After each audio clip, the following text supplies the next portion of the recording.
Good morning प्यारे बच्चों। A very good morning everyone. Welcome back to PW. क्या हाल चाल है आप सभी के? गुड मॉर्निंग, सत श्री अकाल, अस्सलाम वालेकुम सारे प्यारे बच्चों को। A very good morning.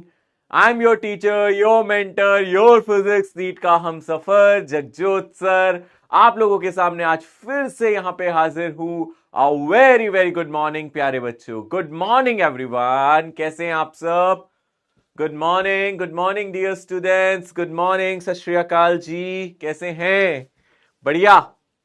Okay so आज हम लोग क्या करने वाले हैं? आज हम लोग फिर से यहां पे लॉज ऑफ मोशन को लेके आए हैं। अभी लॉज ऑफ मोशन खत्म नहीं हुआ, हम इसमें आज फ्रिक्शन को आगे बढ़ाएंगे। अभी हमने फ्रिक्शन डिस्कस करना स्टार्ट किया था ना लास्ट क्लास में। मैंने आपको स्टैटिक और काइनेटिक फ्रिक्शन के बारे में पढ़ाया था, कोफिशिएंट ऑफ फ्रिक्शन के बारे में पढ़ाया था।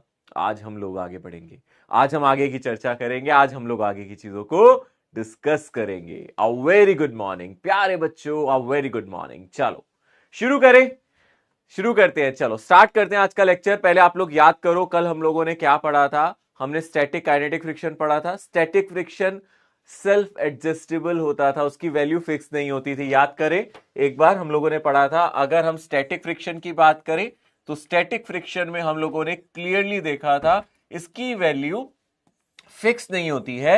इसकी जो मैक्सिमम वैल्यू होती है वो म्यू एस इंटू नॉर्मल होती है और जो मिनिमम वैल्यू होती है वो जीरो होती है, सेल्फ एडजस्टिंग होता है। याद है, हमेशा जो मेरा स्टैटिक फ्रिक्शन फोर्स होता है वो अप्लाइड फोर्स के बराबर हो जाता है। जितना फोर्स आप अप्लाई करोगे उसी के बराबर हो जाएगा। फ्रिक्शन इज अप्लाइड फोर्स, है ना। यहाँ पे फ्रिक्शन फोर्स ही अप्लाइड फोर्स के बराबर हो जाएगा। यहाँ पे सिस्टम की वेलोसिटी कुछ नहीं होगी। और काइनेटिक फ्रिक्शन की अगर हम बात करें, काइनेटिक फ्रिक्शन में हमने देखा था इसकी एक फिक्स वैल्यू थी।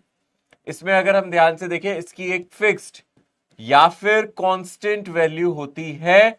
ये नहीं बदलता भाई, इसकी वैल्यू फिक्स्ड है, ठीक है ना, ये नहीं बदलता। काइनेटिक फ्रिक्शन फोर्स की अगर हम बात करें, हमने इसका कोफिशिएंट म्यू के देखा था इनटू नॉर्मल, और डेफिनेटली हम लोगों ने देखा था ये फिक्स्ड होता है।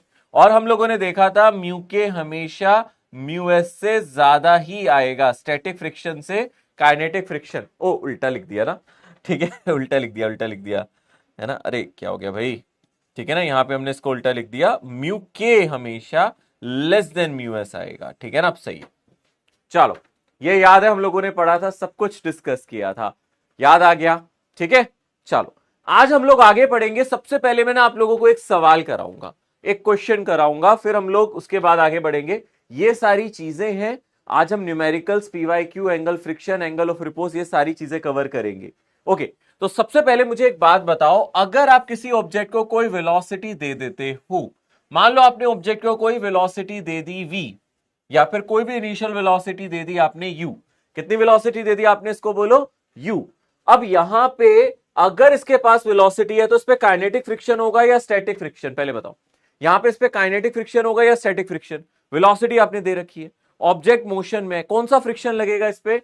डेफिनेटली काइनेटिक फ्रिक्शन लगेगा। और कहां लगेगा? पीछे की तरफ लगेगा, यानी कि पीछे की तरफ काइनेटिक फ्रिक्शन लगेगा। मान लेते हैं कोफिशिएंट इसका म्यू के है। यहां पे ये कॉन्सेप्ट है जो मैं आप लोगों के साथ डिस्कस कर रहा हूं। यहां पे ऑब्जेक्ट को इनिशियल वेलोसिटी आप लोगों ने दे रखी है, दिस इज इनिशियल स्पीड, उसको ऑलरेडी एक इनिशियल स्पीड या वेलोसिटी मिली हुई है। और क्या होगा, अब ये थोड़ी देर बाद जाके रुक जाएगा।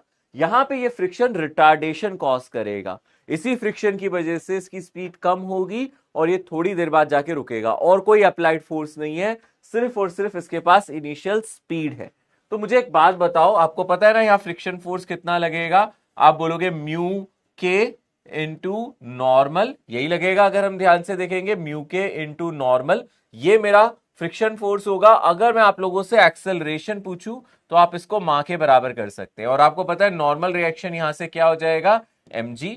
तो यानी कि यहां से आ जाएगा म्यू के mg बराबर ma, म्यू के mg बराबर ma। तो आपका एक्सेलरेशन कितना आएगा, म्यू के जी। क्या ये रिटार्डेशन होगा इस केस में? दिस इज रिटार्डेशन, क्योंकि ये पीछे लगेगा। अगर आपकी स्पीड आगे है तो ये एक्सेलरेशन पीछे लगेगा, तो this will be the retardation. यहां पे ये नेगेटिव डायरेक्शन में लगेगा, आप इसको रिटार्डेशन कह सकते हैं। तो यानी कि अगर आप किसी ऑब्जेक्ट को ऐसे सड़क पे छोड़ दोगे किसी वेलोसिटी से, किसी स्पीड से बेटा, तो वो रुक जाता है। कारण फ्रिक्शन होता है, फ्रिक्शन की वजह से इतना रिटार्डेशन आता है, फ्रिक्शन कॉस म्यू के इंटू जी, इतना रिटार्डेशन आप लोगों को मिलेगा। बात समझ में आ रही है, क्लियर है? सो अगर मैं आप लोगों से एक सिंपल सा सवाल पूछूं, इसके पास इनिशियल वेलोसिटी u है, ये कितनी देर बाद जाके रुकेगा, तो क्या आप कैलकुलेट कर सकते हो? यानी कि इस तरीके का अगर मैं आपको क्वेश्चन दे दूं, दिस इज माय क्वेश्चन, आप लोगों को क्वेश्चन नजर आ रहा है, a car is moving along a straight horizontal road with a speed v not, if the coefficient of friction between the tire and road is इतना, the shortest distance in which the car can be stopped। Stopping distance पूछ रहा है। अब आप लोग मुझे जल्दी से इसका आंसर बता दो, स्टॉपिंग डिस्टेंस यहां पे पूछ रहा है, just try to calculate this, simple question है, स्टॉपिंग डिस्टेंस का सवाल हो गया। रिटार्डेशन आपको पता है, मैंने आपको स्टॉपिंग डिस्टेंस कैलकुलेट करना सिखाया है, जल्दी से, बहुत आसान क्वेश्चन, बहुत सिंपल क्वेश्चन, प्यारा सा सवाल है जिसका जवाब आप बहुत जल्दी दे सकते हो, 10 सेकंड्स में इसका आंसर कर सकते हो। बेटा याद करो, स्टॉपिंग डिस्टेंस का फॉर्मूला क्या पढ़ाया था आप लोगों को, जल्दी से, क्या था स्टॉपिंग डिस्टेंस का फॉर्मूला, जल्दी से बताओ फटाफट। यहां पे रिटार्डेशन आपको पता है, आपको इनिशियल वेलोसिटी पता है, आप लोगों को बताना है कार कितने डिस्टेंस के बाद जाके रुक जाएगी। स्टॉपिंग डिस्टेंस हम लोगों ने पढ़ा था, रिमेंबर, हम लोगों ने पढ़ा था, अगर आप कोई भी ऑब्जेक्ट, चाहे कार हो या कोई भी ऑब्जेक्ट हो, अगर वो इनिशियल वेलोसिटी यू से जा रही है और उसका रिटार्डेशन ए है, तो आप यहां से v square is equals to u square plus 2as लगा सकते हो, और यहां पे फाइनल वेलोसिटी को 0 डाल सकते हो, फाइनली वो रुक जाएगी। तो यहां पे जो स्टॉपिंग डिस्टेंस आता था वो कितना आता था, वो आता था जो भी इनिशियल वेलोसिटी का स्क्वायर है डिवाइडेड बाय 2a। इसी को हम लोग यहां पे अप्लाई करेंगे। हमारे केस में हमें पता है हमारा रिटार्डेशन कितना है, म्यू इंटू नॉर्मल, यानी कि कितना है, म्यू जी। हमारे केस में कितना है हमें पता है, अभी हमने दिखाया है ना, हमारे केस में रिटार्डेशन इतना है, तो यानी कि स्टॉपिंग डिस्टेंस कितना आ जाएगा, जो भी इनिशियल वेलोसिटी है v not square divided by 2 times a, यानी कि 2 म्यू जी। क्या यही आंसर आ जाएगा हमारा फर्स्ट ऑप्शन? सिंपल है, option A is the correct choice. Stopping distance का फॉर्मूला डाला है बेटा, यहां पे सिर्फ स्टॉपिंग डिस्टेंस का फॉर्मूला डाला है। हम लोगों को पता है अगर कोई ऑब्जेक्ट रुकेगा हम इस इक्वेशन को यूज कर सकते हैं। एक्सेलरेशन क्योंकि कांस्टेंट है इसलिए इस इक्वेशन को यूज किया है। क्या हम लोगों ने स्टॉपिंग डिस्टेंस पहले भी काइनेमेटिक्स में पढ़ा है? यहां पे बस आप लोग इतना देखो, हमारा ए कितना होगा, रिटार्डेशन कितना होगा, म्यू इंटू जी। तो stopping distance v naught square by 2 mu g, क्योंकि यहां पे इनिशियल वेलोसिटी यू की जगह वी नॉट दी थी। ठीक है ना, क्लियर हो गया ये क्वेश्चन, अच्छे से समझ में आ गया? देख ले जरा एक बार लीडर बोर्ड को भी, क्या बात है, अभय, अध्यान, आस्था, तारा, अंशिका, प्रिंस, आशुतोष, दिव्यांशु, चिरांथा एंड अन्वेषा। ठीक है, सो ये कुछ बच्चे हैं जिन्होंने बहुत अच्छे से रिप्लाई किया फर्स्ट क्वेश्चन। अब आगे बढ़ते हैं, ठीक है। देखो इसी तरीके का एक सवाल मैंने और दिया, ये बहुत फेमस क्वेश्चन है, ये बहुत ही ज्यादा इंपॉर्टेंट है, आप लोगों से ऐसा सवाल पूछा जा सकता है नीट में। सवाल को बहुत ध्यान से पढ़े और फिर जवाब दे। A car and a bus are moving along the same straight horizontal road with the same speed.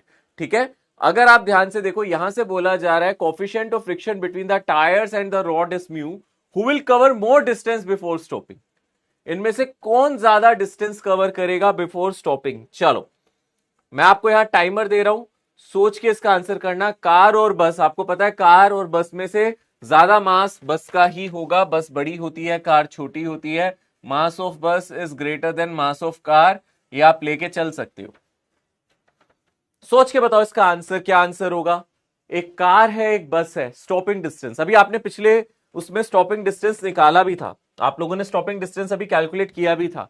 क्या स्टॉपिंग डिस्टेंस जो आपने कैलकुलेट किया था वो इसमें भी निकाल सकते हो? सेम कार के लिए क्या आएगा स्टॉपिंग डिस्टेंस, बस के लिए क्या आएगा? क्या मास पे डिपेंड करेगा स्टॉपिंग डिस्टेंस? सोचो, क्या स्टॉपिंग डिस्टेंस मास पे डिपेंड करता है बच्चों? बताओ, करता है? आपको लगता है?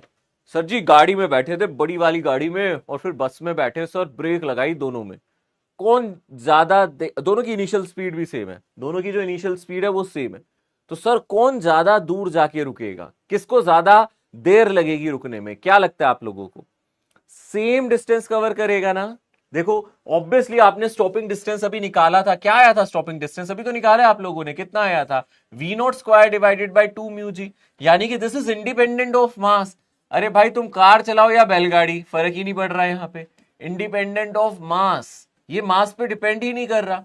आपको लग रहा है भाई बस बड़ी है कार छोटी है, पर क्या फर्क पड़ता है? की फर्क पैंदा है सर। स्टॉपिंग डिस्टेंस तो इंडिपेंडेंट है।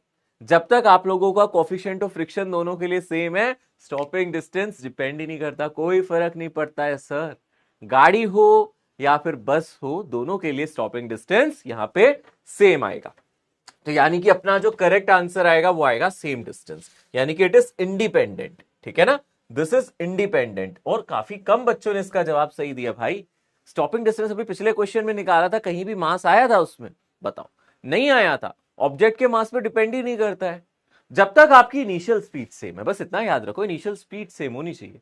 गाड़ी भी उसी स्पीड से चल रही है, बस भी, दोनों ने ब्रेक लगाई, दोनों सेम ही डिस्टेंस पे जाके रुकेंगे बेटा। ऐसा नहीं है कि कोई पहले रुक जाएगा कोई बाद में रुक जाएगा, क्योंकि यहां पे स्टॉपिंग डिस्टेंस इंडिपेंडेंट ऑफ मास होता है। ठीक है ना। Again you can see the leader board here बच्चों, अपना अपना नाम आप देख सकते हो। Very good, nice. चलो आगे बढ़ते हैं। ओके, अब थोड़ी देर के लिए चैट को म्यूट करता हूं, काफी देर से चिट चैट कर रहे हो भाई तुम लोग। ठीक है, मेरी बात नहीं सुनते। ये टाइम मेरा होता है मॉर्निंग का, इसमें जो बातें करनी है, जो गप्पे मारनी है, वो जगजोत सर से मारनी है। ठीक है, और जगजोत सर पढ़ाते हैं तो फिर गप्पे कम मारते हैं, तो बेटर है म्यूट कर दिया जाए और पढ़ाई पे ध्यान दिया जाए। ठीक है, थोड़ी देर बाद गप्पे मारता हूं आपसे, कुछ क्वेश्चंस कर लेते हैं ना। एंगल ऑफ फ्रिक्शन, सबसे पहले अगर हम ध्यान से देखिए, यहां पे आज जो नया कॉन्सेप्ट हम डिस्कस करने वाले हैं एंगल ऑफ फ्रिक्शन है। पता है क्या है angle of friction? Angle of friction वो कॉन्सेप्ट है जहां पे हम लोग कांटेक्ट फोर्स का इस्तेमाल करेंगे। यहां पे हम एक ऑब्जेक्ट को लेते हैं, यहां पे मैंने एक ऑब्जेक्ट कंसीडर किया है, ये आपको एक ऑब्जेक्ट नजर आ रहा है, और इस ऑब्जेक्ट का मान लेता हूं कुछ मास है, कितना मास मान लेता हूं? m मान लेता हूं। ठीक है ना, इस ऑब्जेक्ट का जो हम लोगों ने मास ले लिया वो मैंने कितना कंसीडर कर लिया, इसका जो मास लिया है वो मैंने m मान लिया। इस पे फ्रिक्शन कितना लग रहा होगा? सरफेस रफ है, सरफेस रफ है, फ्रिक्शन कितना लग रहा होगा? सर लग ही नहीं रहा होगा, जब तक आप कोई फोर्स नहीं लगाओगे फ्रिक्शन नहीं लगेगा। मान लो मैंने कोई फोर्स लगा दिया, अरे लगा दिया यार, मान लो हमने यहां पे लगा दिया, हमने इतना फोर्स लगाया कि यहां पे लिमिटिंग फ्रिक्शन आ गया। कौन सा फ्रिक्शन आ गया? लिमिटिंग, यानी कि अगर आपने जरा सा भी फोर्स लगाया ना और ये मूव करने लगेगा, लिमिटिंग फ्रिक्शन आ गया। कितना आता है लिमिटिंग फ्रिक्शन आप लोगों को पता है? यहां पे हम लोगों ने बोला मेरा लिमिटिंग फ्रिक्शन आ गया, यानी कि एफ एस मैक्स। क्या वैल्यू होती है एफ एक्स मैक्स की? आपको पता है, म्यू एस इंटू नॉर्मल, यही होती है ना। तो यहां पे लिमिटिंग फ्रिक्शन लग गया, आपने इतना फोर्स लगाया, इतना फोर्स लगाया कि यहां पे लिमिटिंग फ्रिक्शन आ गया। और कौन सा कांटेक्ट फोर्स लग रहा होगा? एक तो ये कांटेक्ट फोर्स होता है, और दूसरा कांटेक्ट फोर्स कौन सा होता है? Normal reaction. ठीक है ना, क्या यही दोनों मेरे कांटेक्ट फोर्स है? अरे इसको कांटेक्ट फोर्स नहीं कहेंगे ना, जो सरफेसेस के बीच में लगता है, ये सरफेसेस के बीच में लग रहा है, ये दोनों कांटेक्ट फोर्स है। इन दोनों का रिजल्टेंट फोर्स क्या होगा? अगर आप इन दोनों का नेट फोर्स निकालोगे, इनका रिजल्टेंट वो ऐसे आएगा ना। अगर आप नेट फोर्स निकालोगे, इनका रिजल्टेंट ऐसे आएगा ना।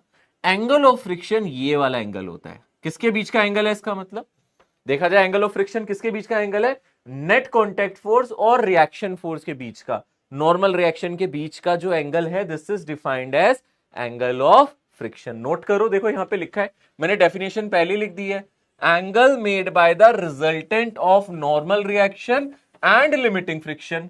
नॉर्मल रिएक्शन, लिमिटिंग फ्रिक्शन, दोनों के बीच का जो रिजल्टेंट है एफ नेट, इसका जो एंगल बनता है किससे? नॉर्मल रिएक्शन से, विद द नॉर्मल रिएक्शन। मतलब यहां पे वर्टिकल से इस वाले एंगल को, नीचे वाले एंगल को नहीं कहेंगे, इस वाले एंगल को ही एंगल ऑफ फ्रिक्शन का नाम देते हैं। और कैसे निकाल सकते हो आप? अरे बहुत आसान है, बहुत ही आसान है।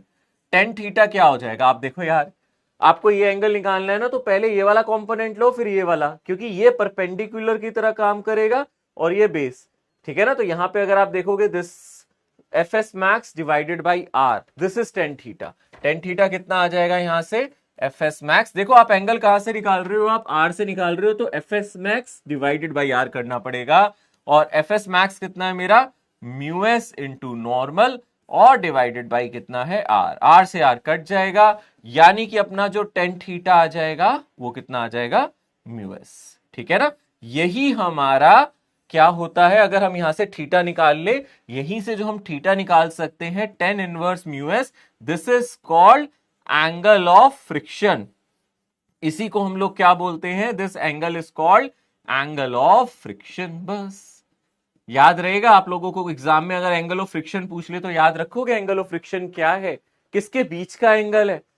एक तो सबसे पहली कंडीशन याद रखना, जरूरी कंडीशन ये है, यहां पे लिमिटिंग फ्रिक्शन लगना चाहिए। पहली कंडीशन ये है, यहां पे नॉर्मल फ्रिक्शन नहीं, काइनेटिक फ्रिक्शन नहीं, यहां पे कौन सा फ्रिक्शन लगना चाहिए? Limiting friction. ठीक है ना, फ्रिक्शन कौन सा होना चाहिए? Limiting friction.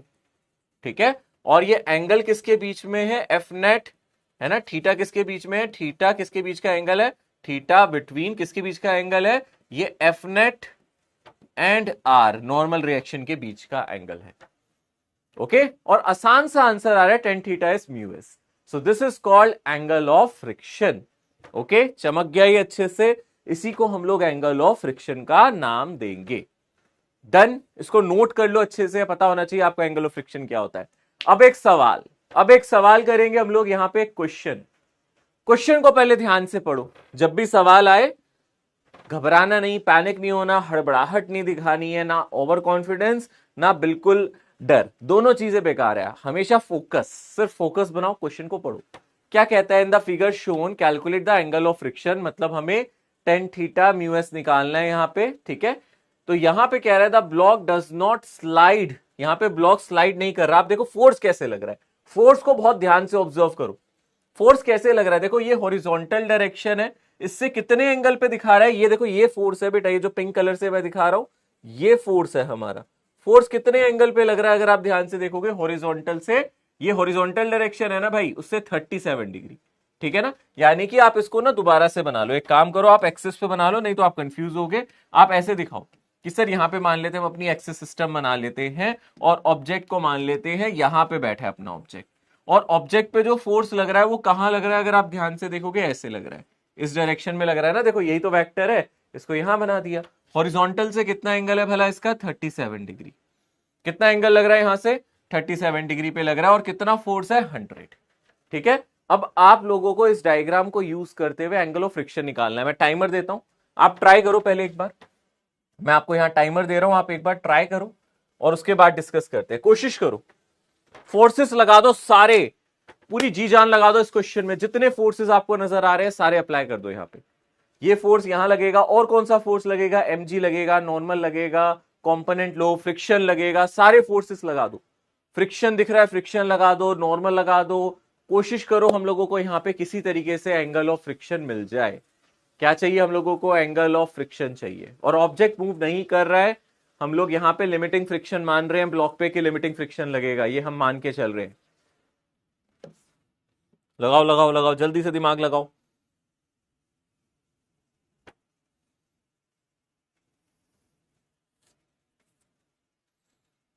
ओके, चलो ट्राई करते हैं।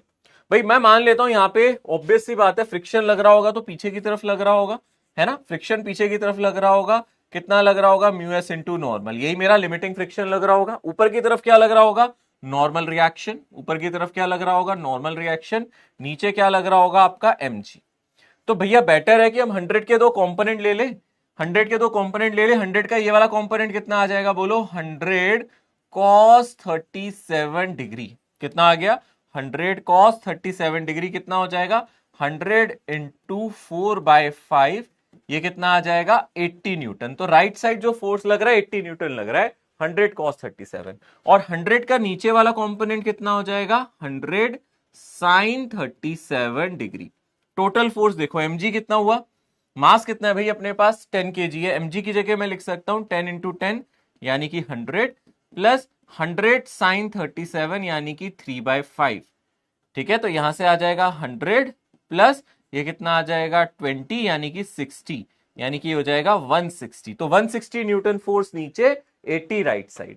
अब वो क्वेश्चन में क्या कह रहा है अगर आप ध्यान से देखोगे, यहां क्वेश्चन में वो कह रहा है कि हम लोगों को क्या चाहिए? अगर हम ध्यान से देखें, हम लोगों को यहां पे टेन थीटा चाहिए, हमें थीटा चाहिए या टेन थीटा चाहिए, टेन थीटा की वैल्यू चाहिए, यानी कि टेन थीटा म्यू होता है। किसी तरीके से म्यू निकाल दो भाई, क्वेश्चन में ये कह रहा है किसी तरीके से म्यू निकाल दो। तो अब हम निकाल लेंगे ना, हम लोगों को पता है ऊपर वाला फोर्स नीचे वाले के बराबर होगा। यहां से आर आ गया मेरा 160, है ना, आर आ गया मेरा 160, और 80 किसके बराबर होगा? म्यू इंटू आर, है ना। ये आगे वाला फोर्स जो है 80 किसके बराबर होगा? Mu into R. तो 80 बराबर हो जाएगा हमारा म्यू एस इंटू आर, यानी कि 80 बराबर हो जाएगा म्यू एस इंटू आर, कितना है? 160, यानी कि म्यू एस हो जाएगा मेरा 80/160, यानी कि 1/2, है ना। और टेन थीटा यही होता है ना, यहाँ पे टेन थीटा म्यू एस के बराबर होता है ना, और वो कितना आ गया मेरा 1/2। तो करेक्ट आंसर कितना आ जाएगा, फर्स्ट ऑप्शन। बहुत आसानी से किया भैया क्वेश्चन को, फिर से समझ लो। यहां पे 100 लग रहा था, ये कंपोनेंट 100 cos 37, नीचे वाला 100 sin 37, और नीचे क्या लगेगा mg, ऊपर क्या लगेगा नॉर्मल, पीछे क्या लगेगा फ्रिक्शन। अरे भाई तुम इसको ऐसे दबाओगे, ये खड़ा थोड़े ना रहेगा, ये तो आगे जाने की कोशिश करेगा, पर स्लिप नहीं कर रहा है, ऐसा क्वेश्चन में दिया है, और फ्रिक्शन लिमिटिंग लग रहा है।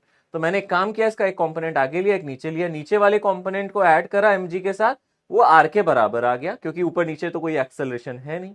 और ये 80 किसके बराबर हो जाएगा, इसके इक्विलिब्रियम है ना, ये इसके बराबर हो जाएगा। तो 80 mu S into R, 80 limiting friction के बराबर कर दिया, और म्यू एस की वैल्यू 1/2 निकाल ली। और म्यू एस ही टेन थीटा होता है, अभी हम लोगों ने पढ़ा था कि टेन थीटा ही म्यू एस होता है, इसलिए यहां पे टेन थीटा 1/2 आ गया। कितने बच्चों का आंसर सही आया है एक बार देख लेते हैं। ऑप्शन ए किसने सही किया है, सिर्फ 16% बच्चों का आंसर सही आया भाई, सिर्फ 16% बच्चों ने इसका आंसर सही किया है। लीडर बोर्ड तो बनता है देखना। वेरी गुड, बहुत बढ़िया बच्चों, ठीक है ना, नाइस। जिन्होंने भी सही किया, बाकियों को क्लियर हो गया। एक बार अब हम चार्ट में देख ले, क्या आपने क्वेश्चन समझ लिया, नोट कर लिया, कोई कंफ्यूजन कोई डाउट नहीं रहना चाहिए। मैंने एक एक कंपोनेंट लेना सिखाया बेटा, गलत हो गया कोई दिक्कत नहीं है, एक्सेप्ट करो, गलत किया सर हमने, क्या दिक्कत है सर, समझ लिया है, अगली बार गलत नहीं करेंगे। समझ तो लिया ना, अभी ऐसे बहुत मौके मिलेंगे, एक मौका नहीं है, एक सवाल थोड़ा कराने वाला हूं, बहुत सारे सवाल कराने वाला हूं। अगर गलत कर भी दिया कोई दिक्कत नहीं है, अच्छी बात यह है कि गलत किया आप समझ लिया है, अगले क्वेश्चन में सही करेंगे, अब हम कंपोनेंट सही से लेंगे, ठीक है। चले जी, बढ़िया, ओके। मैं रिपीट नहीं करूंगा, मैंने 2 बार रिपीट कर दिया ऑलरेडी, ऐसे तो आप 10 बार रिपीट करते ही रहोगे बेटा। आप मुझे बताओ इसमें मैंने क्या कंपोनेंट आपको 2 बार नहीं समझा है, सारी चीजें बता दी, ठीक है। फिर रिपीट कराओगे, फिर रिपीट कराओगे, तीसरा कहेगा फिर रिपीट करो। लिमिटेड, लिमिटेड का मतलब बच्चा लिमिटिंग फ्रिक्शन पढ़ाया नहीं था, लिमिटिंग फ्रिक्शन क्लास में ध्यान दिया करो ना, लिमिटिंग फ्रिक्शन पढ़ा नहीं है क्या। लिमिटिंग फ्रिक्शन का क्या मतलब सिखाया था, mu S into normal, static friction की मैक्सिमम वैल्यू बेटा। वो कह रहा है लिमिटिंग फ्रिक्शन लगेगा, तो लिमिटिंग फ्रिक्शन ही तो लगाऊंगा। मुझे एक बात बताओ, अगर आप फोर्स यहां लगाओगे, इसकी टेंडेंसी आगे जाने की होगी, तो फ्रिक्शन पीछे नहीं लगेगा, वही तो किया है। देखो ऑब्जेक्ट को यहां मान लिया, फ्रिक्शन पीछे, एमजी नीचे, नॉर्मल ऊपर, ये फोर्स इधर, इसके 2 कंपोनेंट, आर इसके बराबर हो गया, ये फोर्स इसके बराबर हो गया, इतना ही तो करना है। अब इतना तो मेहनत कर लो भाई, ठीक है। कल को डॉक्टर बनोगे आप तो सिरिंज, आप तो कहोगे सर आप ही कर दो ऑपरेशन, हमें तो आता नहीं, ऐसे मत करो भाई। तुम्हें सिखा दिया, आप उसको परफॉर्म करो भाई, ऐसे मत करो, ठीक है।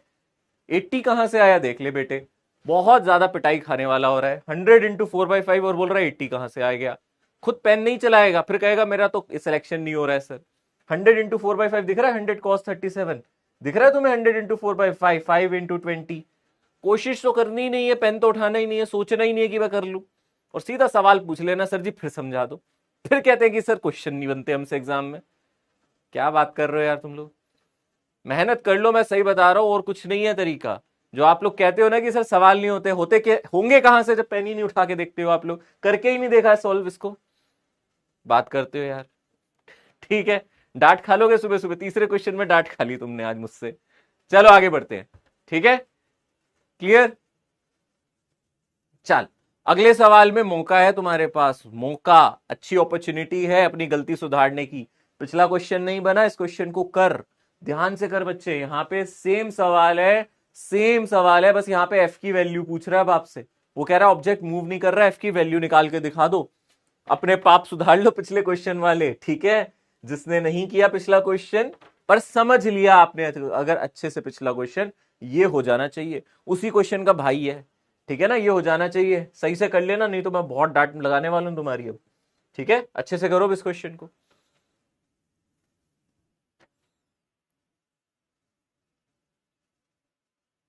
चलो जल्दी से इस क्वेश्चन को सॉल्व करो फटाफट, जल्दी से करो फटाफट, जल्दी से करो।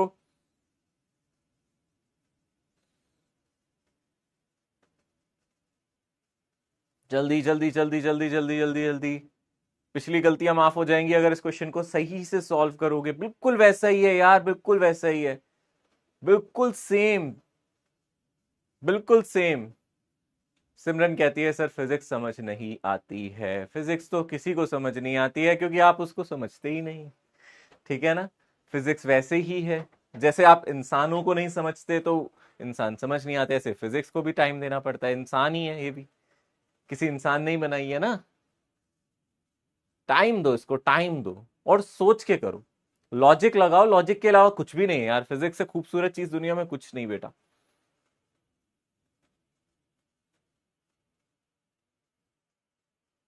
ध्यान से सॉल्व करना, गलत मत करना, ध्यान से लगाओ, मेहनत करो, कोशिश करो पहले पूरे सॉल्व करने की। कैलकुलेशन गलतियां मत करो, जितनी मिनिमम कैलकुलेशन मिस्टेक होंगी उतना अच्छा आएगा। बिल्कुल पिछले क्वेश्चन का भाई है भाई, बिल्कुल पिछले क्वेश्चन जैसा ही है। फ्री बॉडी डायग्राम बनाओ मेरे साथ, चलो। जिसने क्वेश्चन सही से नहीं समझा, देखो पिछले क्वेश्चन की तरह ही है ना। देखो यार अप्रोच समझ में आएगी। अब मेरी बात सुनना, देखो मैं एक ही बार समझाऊंगा पर ध्यान से सुनोगे तो समझ में एक ही बार में भी आ जाएगा। क्या आपको ये ऑब्जेक्ट दिख रहा है? दिख रहा है। क्या कोफिशिएंट ऑफ फ्रिक्शन दे रखा है? दे रखा है। क्या वो बोल रहा ऑब्जेक्ट मूव नहीं कर रहा? ये भी दिया हुआ है। क्या इसका सीधा सीधा मतलब हो गया यहाँ पे इक्विलिब्रियम है, सारे फोर्सेस बैलेंस हो रहे होंगे, है ना। अब आपको जो फोर्सेस पता है वही तो लगाने हैं। क्या मैंने पढ़ाए हैं सारे फोर्सेस? पढ़ाए हैं ना। अब ध्यान से देख बेटा, ये ऑब्जेक्ट है तो एक काम कर, ऐसे फ्री बॉडी डायग्राम बना, ठीक है ना। यहाँ पे वाई एक्सिस बना, यहाँ पे एक्स एक्सिस बना। और फिजिक्स तेरे से ज्यादा क्या कह रहा है? वो कह रहा है जो तुझे नजर आ रहा है वही कर दे, और कुछ कह गए थोड़ा रहा हूं मैं। जो आपको यहाँ नजर आ रहा है वही करो। आपको ये फोर्स नजर आ रहा है, बताओ कितने एंगल पे हॉरिजॉन्टल से दिख रहा है? ये फोर्स हॉरिजॉन्टल से एंगल दिया है या वर्टिकल से? ये हॉरिजॉन्टल है ना, इससे एंगल 60 डिग्री दिया है। तो आप इस ऑब्जेक्ट को पहले तो यहां मान लो कि सर मान लेते हैं ये ऑब्जेक्ट पॉइंट ऑब्जेक्ट है। इतना बड़ा मानने की जरूरत नहीं है, सर पॉइंट ऑब्जेक्ट है, यहां पे पड़ा है। अब जो तुम्हें फोर्स नजर आ रहे हैं वही तो लगाने हैं। मुझे एक बात बताओ, क्या आपको एक फोर्स ऐसे लगाना चाहिए? ये वाला फोर्स देख रहे हो, यहां लगाना चाहिए। और अब आप सोचो सर ये वाला एंगल 60 होगा या ये वाला? खुद सोचो, ये एंगल हॉरिजॉन्टल से है या वर्टिकल से? खुद सोचो, दिमाग लगाओ। हॉरिजॉन्टल से है, और हॉरिजॉन्टल डायरेक्शन ये होती है, यानी कि ये वाला एंगल 60 होना चाहिए था। बता, इतना आसान है ना। ओके, कौन सा फोर्स लग रहा है? ये एफ लग रहा है। अब इसके कंपोनेंट ले ले, तू पहले ही ले ले। यहां पे क्या आ जाएगा? एफ कॉस 60 डिग्री, यानी कि यहां से आ जाएगा एफ बाई 2 आ जाएगा। और नीचे वाला कंपोनेंट क्या हो जाएगा? एफ साइन 60 डिग्री आ जाएगा ना। और ये कितना आ जाएगा? √3 एफ बाई 2। साइन 60 की वैल्यू पता है तुम्हें। और सोच बेटा, और कौन सा फोर्स लग रहा होगा? और सोच, और क्या लगता है? नीचे बोल mg, और ऊपर क्या लगता है? नॉर्मल। वो भी लगा दे यहाँ पे, ठीक है ना। नीचे क्या लगता है आपको पता है? नीचे एक mg भी लगता है ना। तो नीचे एक फोर्स आपका mg भी लगेगा। तो टोटल फोर्स लिख ले, mg को इसमें जोड़ दे। तो नीचे फोर्स क्या हो जाएगा अगर आप ध्यान से देखोगे? mg प्लस √3 एफ बाई 2 कितना हो गया? अगर आप नीचे टोटल फोर्स देखोगे, जल्दी से देखो, mg कितना? अगर आप देखोगे √3 इंटू 10 प्लस √3 एफ बाई 2, ये टोटल फोर्स हो गया नीचे की तरफ। दोनों को जोड़ दो ना, देख mg भी नीचे लग रहा है और इसका ये वाला कंपोनेंट mg को इसमें जोड़ दो तो टोटल फोर्स नीचे हो गया। ऊपर क्या लगा? Normal reaction. ऊपर क्या लगा? Normal reaction. पीछे क्या लगेगा भाई? इसकी टेंडेंसी कहां है जाने की? तू यार इतना दिमाग लगा ले बेटा, अगर तू उसको ऐसे धक्का मारेगा, क्या ये पीछे आएगा या आगे जाएगा? खुद सोच। नीचे तो जा नहीं सकता, नीचे तो ग्राउंड है, ऊपर भी नहीं जा सकता। आगे जाने की कोशिश करेगा तो फ्रिक्शन पीछे लगेगा, यानी कि सर फ्रिक्शन पीछे लगेगा। लिमिटिंग फ्रिक्शन लेके चल रहे हैं हम लोग यहाँ पे, ठीक है ना। मैक्सिमम वैल्यू ऑफ फोर्स पूछ रहे हैं, यानी कि यहाँ लिमिटिंग फ्रिक्शन ले रहे हैं μs इंटू नॉर्मल, ठीक है। अब बता, आर इसके बराबर, आर किसके बराबर हो गया? ऊपर वाले फोर्स को नीचे के बराबर कर दे, नेट फोर्स 0 कर दे ना ऊपर जा रहा है ऑब्जेक्ट ना नीचे। तो आप लिखोगे यहाँ सर आर तो बराबर हो गया किसके? ये हो गया 10√3, है ना। ये रहा √3 10√3 प्लस √3 बाई 2 एफ के, ये हो गया मेरा आर। और हमें पता है ये वाला फोर्स किसके बराबर होगा? इस वाले के। यार एक्सेलरेशन नहीं है ना बेटा, इक्विलिब्रियम है, एक्सेलरेशन 0 है। तो राइट वाला फोर्स लेफ्ट के बराबर, ऊपर वाला नीचे के बराबर। यानी कि यहां से एफ बाई 2 को किसके बराबर कर दोगे? बोलो μs इंटू नॉर्मल। और नॉर्मल ये रहा, नॉर्मल ये रहा, नॉर्मल यहां डाल दो ना डायरेक्टली। आर की जगह देखो ना, ये किसके बराबर था? μs इंटू नॉर्मल के। और नॉर्मल की जगह हम क्या लिख देंगे? 10√3 इंटू √3 एफ बाई 2। और अच्छी बात है यहाँ पे आप लोगों को μs दिया है। कितना दिया है? देखो 1/2√3 दिया है। ये रहा, ये रही वैल्यू μs की, ये रही, देख लो, ठीक है। और यहाँ पे क्या आ गया? 10√3 प्लस √3 एफ बाई 2, ठीक है। 2 ने 2 को मारा, और √3 कॉमन लो ऊपर से, वो भी कट जाएगा बेटा। ऊपर से √3 कॉमन ले लो, नीचे भी √3 है, ऊपर बचेगा 10 प्लस एफ बाई 2 बचेगा ना। √3 को मार देगा। अब एफ बाई 2 इधर ले जाओ, f minus F by two बन जाएगा किसके बराबर, 10 के बराबर, यानी कि f बाई टू हो जाएगा 10 के बराबर, तो f हो जाएगा 20 के बराबर। बस ये करना है हम लोगों को। मैंने एक एक स्टेप समझा दिया, अब आप रिपीट लिखोगे भी तो नहीं, मैं बताऊंगा दोबारा। वैसे इतना टाइम थोड़ा लगता है, इस क्वेश्चन को अगर मैं खुद करता तो मुश्किल से 20-30 सेकंड्स में कर लेता। तुम्हारे लिए मैंने पूरा 2 मिनट दिया, इस क्वेश्चन को ज्यादा ही दे दिया होगा, एक एक स्टेप समझा दिया। ठीक है, डन है। अगर आप ध्यान से देखोगे इसका आंसर ऑप्शन सी आ रहा होगा, और मैं जरूर देखना चाहूंगा कौन कौन बच्चे हैं जिन्होंने इसका आंसर सही किया। सिर्फ 32% बच्चे हैं, 33% मान लो। एक बार लीडर बोर्ड भी देख लेते हैं, ठीक है ना। यस, एक्सपेक्टेड काफी सारे बच्चों ने किया है, बट टाइम लिया है कई बच्चों ने ज्यादा, इसलिए शायद लीडर बोर्ड पे नहीं नजर आ रहे, बट वेरी गुड, आपने अच्छे से किया। ठीक है, डन है। ओके, देखो यार, मैं मेहनत नहीं करता हर क्वेश्चन में, आपको भी तो करनी है बच्चे। सिलेक्शन आफ्टर ऑल आपका होना है, डॉक्टर आपने बनना है। ठीक है, आप अच्छे डॉक्टर बनोगे अगर आप मेहनत करोगे। यहां मेहनत नहीं करोगे तो फिर कैसे चलेगा बच्चे, करनी पड़ेगी, करना पड़ेगा ना। अब अच्छे से क्लियर है, जिसके पहला वाला क्लियर नहीं था दूसरा वाला क्लियर हो गया होगा, दोनों क्लियर हो गए होंगे अब। ठीक है, अब हम आगे बढ़ेंगे। ठीक है, अब आगे बढ़ेंगे। बेटा देखो, मैं तो टाइम दे दूंगा, आप कह रहे हो सर टाइम और दे दो, बेटा मैं तो 10 मिनट भी दे दूं, क्या एग्जाम आपको देगा, क्या नीट के एग्जामिनेशन हॉल में आपको इतना टाइम मिलेगा, ये सोचो। तो फिर मैं आपको धोखे में क्यों रखूं, इतना टाइम थोड़े ना, इस क्वेश्चन को 40-50 सेकंड्स में करना है ना बेटा। मैंने दे दिया आपको 10 मिनट भी, पर फायदा तो नहीं होगा, और फिर हम कितने कम क्वेश्चंस कर पाएंगे ऐसे में, ये भी तो सोचो। ठीक है, कई बच्चे टाइम ज्यादा मांग रहे हैं, आई नो, बट फिर उससे फायदा नहीं है ना बच्चे, हमें तो आदत डालनी है कि ये इतनी देर में भी तो कर रहा है ना क्वेश्चन। चलो आगे बढ़ते हैं। ठीक है, डन, क्लियर, आगे बढ़ते हैं। नेक्स्ट क्वेश्चन, यहां पहले आप क्वेश्चन को अच्छे से पढ़ो। क्या कह रहा है क्वेश्चन में, a wooden block of mass m resting on a horizontal table.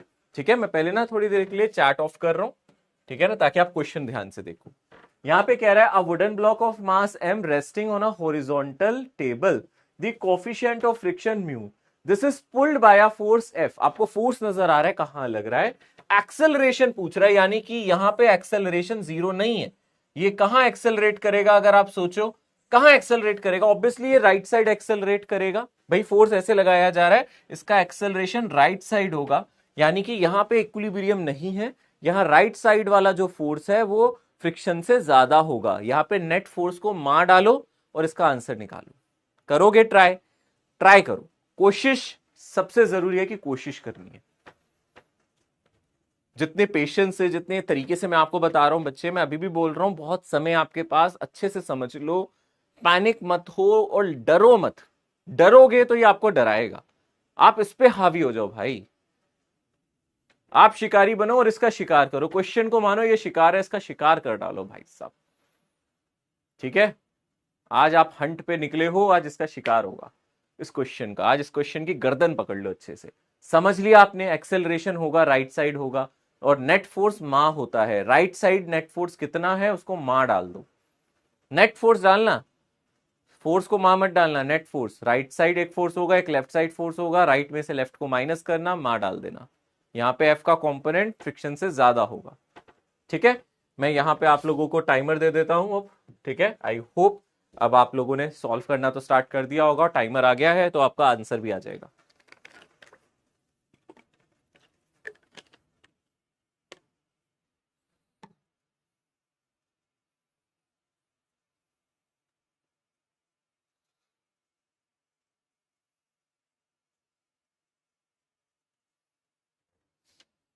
Okay, मैं साथ साथ अब थोड़ा सा सॉल्व करवाना स्टार्ट कर रहा हूं। ध्यान से देखो, इसका एफबीडी अगर आप बना रहे होगे, इसका फ्री बॉडी डायग्राम बना रहे होगे, तो आप फोर्सेस सोचो। मैं तो देखो ऑब्जेक्ट को बिल्कुल यहां मान लेता हूं, ऑब्जेक्ट को यहां मान लेते हैं। अब आप फोर्स देखो, यहां पे लग रहा है, ये एफ लग रहा है, कितने एंगल पे लग रहा है, थीटा पे। भैया हॉरिजॉन्टल से एंगल थीटा है ना, देख सकते हो। अब राइट वाला कॉम्पोनेंट एफ कॉस थीटा, ऊपर वाला कंपोनेंट एफ साइन थीटा, नीचे लगेगा एम जी, ऊपर लगेगा नॉर्मल, पीछे लगेगा फ्रिक्शन, है ना, पीछे लगेगा फ्रिक्शन। और क्योंकि एक्सेलरेशन है तो पीछे काइनेटिक फ्रिक्शन होगा, जिसको आप म्यू के इंटू नॉर्मल कह सकते हो। पीछे काइनेटिक होगा क्योंकि मूवमेंट है, क्योंकि एक्सेलरेशन यहां पे है, तो यहां पे बस कोफिशिएंट म्यू के की जगह सिर्फ म्यू दिया, आप म्यू लिख देना यहां पे। ठीक है, अब मुझे एक बात बताओ बेटा, यहां पे क्या ऊपर और नीचे वाले फोर्सेस बराबर होंगे, क्योंकि ऊपर या नीचे तो एक्सेलरेशन नहीं है, एक्सेलरेशन सिर्फ राइट साइड है, तो ऊपर वाला फोर्स नीचे के बराबर। तो यहां से F sine theta plus R किसके बराबर हो जाएगा, mg के, यानी कि r किसके बराबर हो जाएगा, mg minus F sine theta के बराबर हो जाएगा ना। ये मेरी पहली इक्वेशन आ गई, सिंपल से इक्वेशन बन गई। फिर इसके बाद अगर हम ध्यान से देखें, और ध्यान से देखें, अब क्या होगा, अब देखो ध्यान से, ये वाला फोर्स इससे बड़ा होगा। अब इक्वल क्यों नहीं डाल रहे सर, पीछे तो हम इक्वल डाल रहे थे, क्योंकि पीछे बोला था कि डज नॉट मूव, पर यहां पे बोल रहा है एक्सेलरेशन है, यानी कि ये फोर्स इससे बड़ा होगा। तो यहां पे नेट फोर्स मां डालनी पड़ेगी। नेट फोर्स क्या हो जाएगा, बोलो, एफ कॉस थीटा बड़ा है, फ्रिक्शन फोर्स छोटा है, म्यू इंटू नॉर्मल छोटा है, और ये किसके बराबर हो जाएगा, मां के बराबर। अब मुझे फटाफट बोलो, यहाँ पे एफ कॉस थीटा तो हमें पता है, और नॉर्मल हम लोगों ने निकाला, कितना है आपके पास, mg minus F sine theta, और ये किसके बराबर आ गया, मां के बराबर आ गया, है ना। ये नेगेटिव साइन आप ओपन करोगे तो यहाँ पे क्या है, एक सेकेंड, यहाँ पे एफ कॉस थीटा था। अब आप देखो, ये नेगेटिव साइन खोलोगे, यहाँ माइनस म्यू एम जी आएगा और यहाँ plus mu F sine theta आएगा, यानी कि यहां से आ जाएगा एफ कॉस थीटा, मैं एफ कॉमन ले लेता हूं इसमें और इसमें से, और plus mu sine theta. Plus क्यों आया, माइनस क्यों नहीं आया, क्योंकि बेटा यहां माइनस माइनस प्लस हो जाएगा, और एफ कॉमन ले लिया मैंने, ठीक है ना।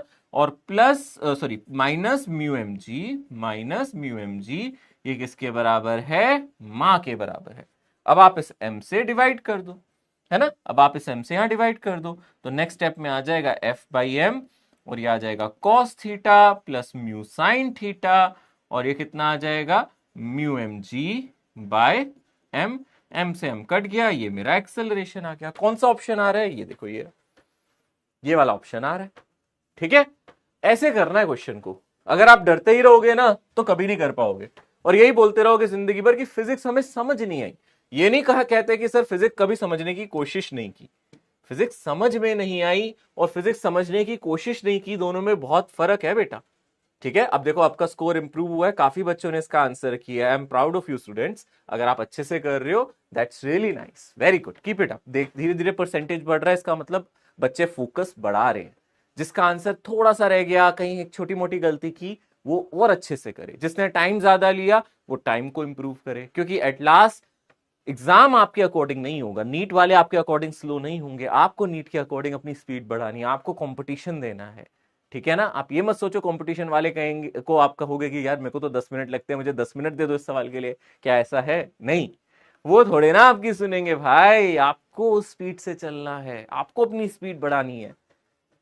चले, minimum force to move an object on a rough surface. सबसे पहले मैं आप लोगों से एक सवाल पूछता हूं, हमारे पास कोई ऑब्जेक्ट अगर पड़ा है, इस तरीके से कोई ऑब्जेक्ट पड़ा है, ठीक है ना, सपोज यहां पे एक ऑब्जेक्ट पड़ा है और ये रफ सरफेस है। कैसी सरफेस है, अगर हम ध्यान से देखेंगे, रफ सरफेस है, और रफ सरफेस के साथ साथ यहां पे जो कॉफिशिएंट ऑफ फ्रिक्शन है वो हमने मान लिया म्यू एस, ये मेरा कॉफिशिएंट ऑफ फ्रिक्शन है।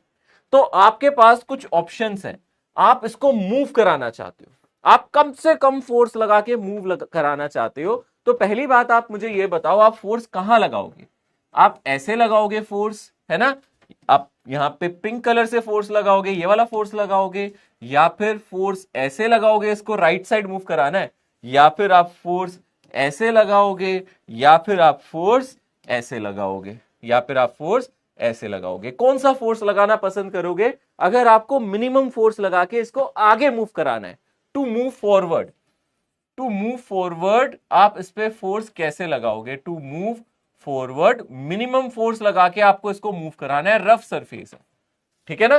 तो आपके ऑप्शंस मैं यहां पे लिख देता हूं, फिर मैं आपको यहां टाइमर भी दूंगा, ऑप्शन ए, बी, सी और डी। तो क्या आप यहां पे फोर्स ऐसे लगाओगे, दिस इज ऑप्शन ए, है ना, या फिर फोर्स ऐसे लगाओगे, this is option B, this is option C and this is option D. तो ये नीलू वाला ऑप्शन डी है, हरियाली ऑप्शन सी है, पिंकू अपना ऑप्शन बी है, और ये कौन सा कलर है, जो भी कलर है, ये ऑप्शन ए है।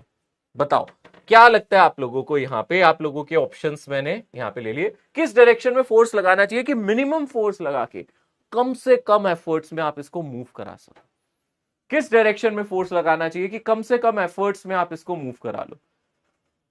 इन which direction you should apply force, forward direction में एक्सेलरेट कराना है, किस डायरेक्शन में आप फोर्स लगाओगे कि ये फॉरवर्ड डायरेक्शन में चले जाए, ये सवाल है।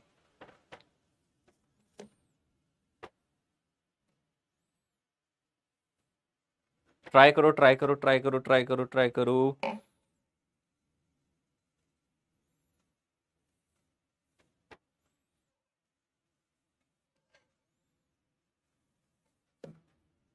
ओके, आई होप यहां पे मुझे लगता है आप लोगों ने अपने अपने आंसर्स दे दिए होंगे, आप लोगों ने अपने अपने ऑप्शंस मार्क कर दिए होंगे किस डायरेक्शन में लगाना है, सोच लिया है ना, ठीक है ना, सोच लिया है। तो भैया यहां पे जो करेक्ट आंसर है वो ऑप्शन बी है, this is correct, option B is correct, option B सही है।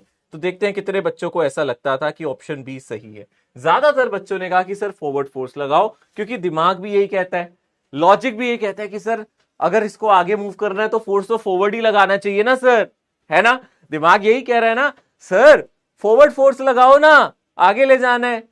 पर एक बात और सुनना बच्चों, ये सरफेस कैसी है, ये रफ है, और रफ सरफेस पे रोकने वाला फोर्स भी होगा। आप जानते हो जब आप इसको फोर्स लगा रहे होगे पीछे से फ्रिक्शन भी आएगा, कौन आएगा पीछे से, फ्रिक्शन।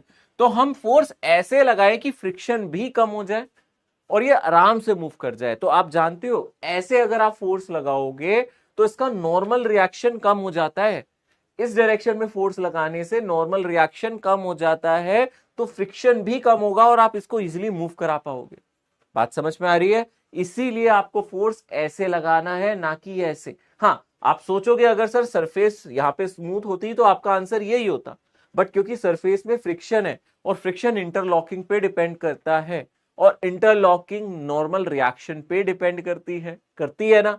तो अगर आप यहां फ्रिक्शन को घटाना चाहते हो तो आप फोर्स ऐसे नहीं, ऐसे किसी एंगल पे लगाओ, आप किसी एक पर्टिकुलर एंगल पे लगाओगे ताकि फ्रिक्शन क्या हो जाए, अगर आप ध्यान से देखोगे फ्रिक्शन भी घट जाए और आप लोगों का ऑब्जेक्ट भी मूव कर जाए, ठीक है ना। सो यानी कि हम लोगों को फोर्स लगाना चाहिए था इस ऑब्जेक्ट पे, किस डायरेक्शन में, हमें इस पे जो फोर्स लगाना चाहिए था वो ऐसे लगाना चाहिए था। रीजन मैंने बता दिया है, अगर आप सुनोगे तो समझ में आएगा, और अगर आप अड़ियल रहोगे नहीं सर ऐसे ही होना चाहिए, तो फिर मोस्ट वेलकम आपका आंसर गलत ही आएगा एग्जाम में। तो सुन के समझोगे तो समझ में आएगा, फ्रिक्शन भी कम करना है, इसका मतलब हमें फोर्स किसी एंगल पे लगाना पड़ेगा। तो हम अगर फोर्स किसी एंगल पे लगाएंगे, मान लेते हैं इसका मास m है, तो इस केस में हमारा ऑब्जेक्ट यहां पे इस एंगल पे, एक पर्टिकुलर एंगल पे फोर्स लगाने पे मिनिमम फोर्स में हम ऑब्जेक्ट को मूव करा सकते हैं।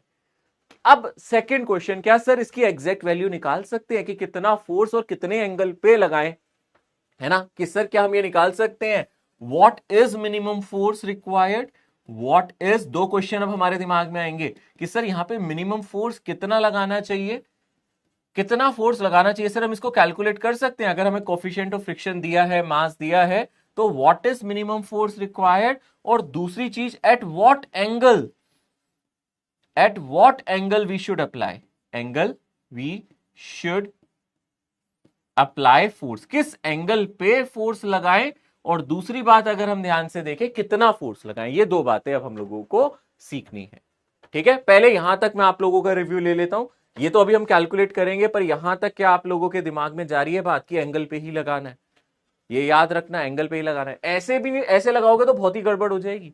देखो अगर आपने ऐसे फोर्स लगा दिया ना तो ये ऑब्जेक्ट और दब जाएगा, यहां से तो फ्रिक्शन और बढ़ जाएगा, ये तो कभी नहीं लगाना, डी तो बिल्कुल नहीं लगाना है भाई। और ए लगाने से तो ये ऊपर जाने लगेगा, तो फिर हमें ले जाना है इसको फॉरवर्ड। तो ये आंसर या तो बी था या सी था, पर सी क्यों नहीं है, बी क्यों है, क्योंकि ये फोर्स आपको एक ऊपर भी फोर्स देगा और एक आगे फोर्स देगा, जो इसका कॉम्पोनेंट ऊपर होगा ना वो नॉर्मल को कम कर देगा, इसका जो कंपोनेंट ऊपर होगा ना वो नॉर्मल को घटा देगा, ठीक है ना। चमक गया, कॉन्सेप्ट अच्छे से समझ में आया। अब हम ये दोनों चीजें कैलकुलेट करेंगे। ये अच्छा क्वेश्चन है कि सर ये कैलकुलेट किया जा सकता है, हाँ देखो इसकी एक डेरिवेशन है और दूसरा हम इसको याद कर सकते हैं। मैं दोनों बातें बताऊंगा कि आपको याद होना चाहिए, अगर आप कॉम्पिटेटिव एग्जाम के लिए जा रहे हो तो वो बातें याद होनी चाहिए। डेरिवेशन भी मैं जल्दी से करा दूंगा, तो डिराइव भी कर देंगे, पर पहले इसका आंसर। तो सबसे पहले मैं यहां पे ये बताऊंगा ये आंसर आएगा कितना, क्योंकि अपने को वो याद होना चाहिए, ठीक है ना। ओके चल आगे बढ़ते हैं।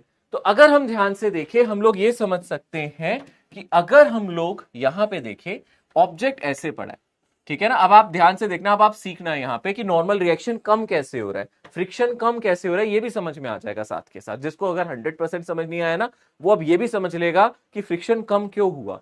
बेटा अगर आप ध्यान से देखो यहाँ पे, इसको थोड़ा ध्यान से सुनना, आपने फोर्स कौन सी जगह पे लगाना है, आपने यहां पे लगाना है। फोर्स कहां लगाना है, यहां पे लगाना है। कितने एंगल पे लगाया, मान लो हमने थीटा पे, ठीक है ना। कितने एंगल पे लगाया बोलो बच्चों, हमने थीटा एंगल पे। तो इसके दो कंपोनेंट होंगे, पहले आप सोचो। बिल्कुल होंगे। राइट साइड वाला कंपोनेंट क्या होगा, एफ कॉस थीटा, ठीक है ना। और ऊपर वाला कंपोनेंट क्या होगा, एफ साइन थीटा। ये ऊपर वाले कंपोनेंट के चक्कर में ही हमने फोर्स एंगल पे लगाया है, ताकि थोड़ा सा फोर्स ऊपर भी आ जाए। इससे क्या फायदा हुआ है पता है, इससे फायदा ये हुआ है कि mg आपका नीचे है और नॉर्मल रिएक्शन आपका ऊपर है, ठीक है ना। और फ्रिक्शन हमारा कहां लग रहा है, पीछे की तरफ लग रहा है। फ्रिक्शन हमारा कहां लग रहा है, पीछे की तरफ। और हम लिमिटिंग फ्रिक्शन लेके चल रहे हैं एफ एस मैक्स, क्योंकि ऑब्जेक्ट जस्ट मूव करने की टेंडेंसी पे है, तो हम एफ एस मैक्स लेके चल रहे हैं, ठीक है। और हम कह रहे हैं जस्ट मूव कर रहा है, तो आगे वाले फोर्स को जस्ट पीछे वाले से बैलेंस करना। आगे वाला फोर्स जस्ट इक्वल होगा पीछे वाले के, या थोड़ा सा ज्यादा होगा। भाई अगर आगे 100.001 लग रहा है तो पीछे 100 होगा। आगे वाला फोर्स ऑलमोस्ट पीछे के बराबर है, थोड़ा सा ही ज्यादा होगा, तो हम ऑलमोस्ट बराबर रखेंगे। अब मुझे बताओ, राइट साइड क्या फोर्स है, एफ कॉस थीटा, और पीछे क्या है, एफ एस मैक्स। अब आप ऊपर वाले फोर्स देखो, ऊपर कौन से फोर्स है, R plus F sine theta है।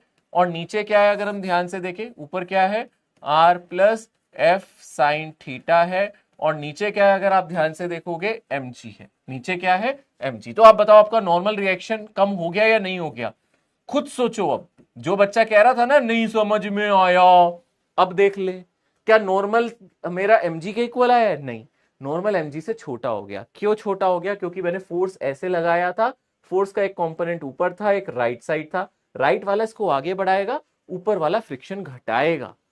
एक तीर से दो निशाने कहते हैं इसको। यहां से हमने ऐसा फोर्स लगा के इसको आगे मोशन भी दे दिया, और ऊपर वाले कंपोनेंट ने नॉर्मल रिएक्शन को कम भी कर दिया। नॉर्मल कम होना जरूरी है ताकि फ्रिक्शन घट जाए। अरे आपको आगे मूव करना है, फ्रिक्शन रोक भी तो रहा है। तो ऐसे फोर्स ने इसको आगे मूवमेंट भी दी और इस फ्रिक्शन को कम भी कर दिया, क्योंकि नॉर्मल अब आपका कम हो गया। देख रहे हो आप, नॉर्मल कितना हो गया, mg minus F sine theta, ठीक है। और अब हम लोग कह रहे हैं ये जस्ट मूव कर रहा है, मतलब यहां एक्सेलरेशन होगा आगे पर बहुत कम। तो मैं almost balance, almost limited condition ले रहा हूं कि मैं मान के चल रहा हूं कि ये जस्ट इसके इक्वल है, थोड़ा सा बड़ा ही होगा। बट मान लो अगर ये 100 है तो ये 100.00001 ले लो, जस्ट इक्वल रख लेते हैं। तो हम लोग बोलेंगे कि एफ कॉस थीटा किसके बराबर हो जाएगा, यहां पे अगर आप देखोगे एफ एस मैक्स के, किसके बराबर, एफ एस मैक्स के, यानी कि हमें पता है म्यू एस इंटू नॉर्मल के। यानी कि आप लिख सकते हो कि सर एफ कॉस थीटा यहां पे बराबर हो जाएगा किसके, जल्दी से देखो, mu S into M g minus F sine theta. देखा। अब इस म्यू एफ साइन थीटा को लेफ्ट साइड ले जाओ, तो यहां पे क्या था, एफ कॉस थीटा, और यहां से आ जाएगा म्यू एफ साइन थीटा। बहुत बड़ी मैथमेटिक्स नहीं है, म्यू को बस इसमें मल्टीप्लाई करके यहां जोड़ना है। और अब म्यू को यहां मल्टीप्लाई करो राइट साइड, यहां से आ जाएगा म्यू एस एम जी। तो आपका जो फोर्स का फॉर्मूला आ जाएगा, यहां पे कॉमन ले लो एफ को, यह आ जाएगा cos theta plus mu sine theta, और ये किसके इक्वल आ गया है, म्यू एम जी के इक्वल आ गया है, ठीक है ना। तो यहां से जो फोर्स का आपका फॉर्मूला आ गया वो कितना आ गया, यहां पे mu M g, mu S m g divided by cos theta plus mu S sine theta. ये बस फोर्स आया है, ये मिनिमम फोर्स नहीं आया, ये तो सिर्फ फोर्स आया है। This is just force, minimum force नहीं है, ये जस्ट फोर्स है। अब मैंने आपको कहा था कि आपको चीजें याद रखनी है, तो ट्रिक्की सिंह को हम लेके आते हैं। ट्रिक्की सिंह कहता है आप दो चीजें यहां पे याद रखो। ट्रिक्की सिंह यहां पे कहता है दो चीजें याद रखो। जब भी ऐसा कोई फंक्शन हो, इसकी मैक्सिमम वैल्यू, एक्चुअली अगर आप ये चीज बहुत बड़ी कर दो, अगर आप डिनोमिनेटर को बहुत बड़ा कर दो तो न्यूमरेटर छोटा हो जाता है ना। अगर आप नीचे वाली चीज को बढ़ा दो तो ओवरऑल क्वांटिटी बहुत छोटी हो जाती है ना। अरे यार खुद सोचो, मैं अगर लिखूं 1/10 और एक बार लिखूं 1/100, एक बार लिखूं 1/1000, सबसे छोटा कौन है इनमें से, सबसे छोटा कौन है, 1/1000। क्यों है सबसे छोटा, क्योंकि इसका डिनोमिनेटर सबसे बड़ा, जिसका डिनोमिनेटर सबसे बड़ा वो नंबर सबसे छोटा होता है। तो यहां पे भी अगर मैं इस पूरे नंबर को छोटा करना चाहता हूं तो इसके डिनोमिनेटर को सबसे बड़ा होना पड़ेगा। और ट्रिकी सिंह कहता है अगर आपके पास ऐसा कुछ लिखा हो, a cos theta plus b sine theta इसकी मैक्सिमम वैल्यू अगर आपसे कोई पूछे तो वो होती है √a² प्लस b²। ये मैंने मैथमेटिकल टूल्स में भी पढ़ाया था आपको। इवन मैं यहां पे a sin theta plus b cos theta लिखता तो भी मैक्सिमम वैल्यू ये आती। यहां पे हमारी a की जगह 1 है और b की जगह μs है। a की जगह 1 है, b की जगह μs है।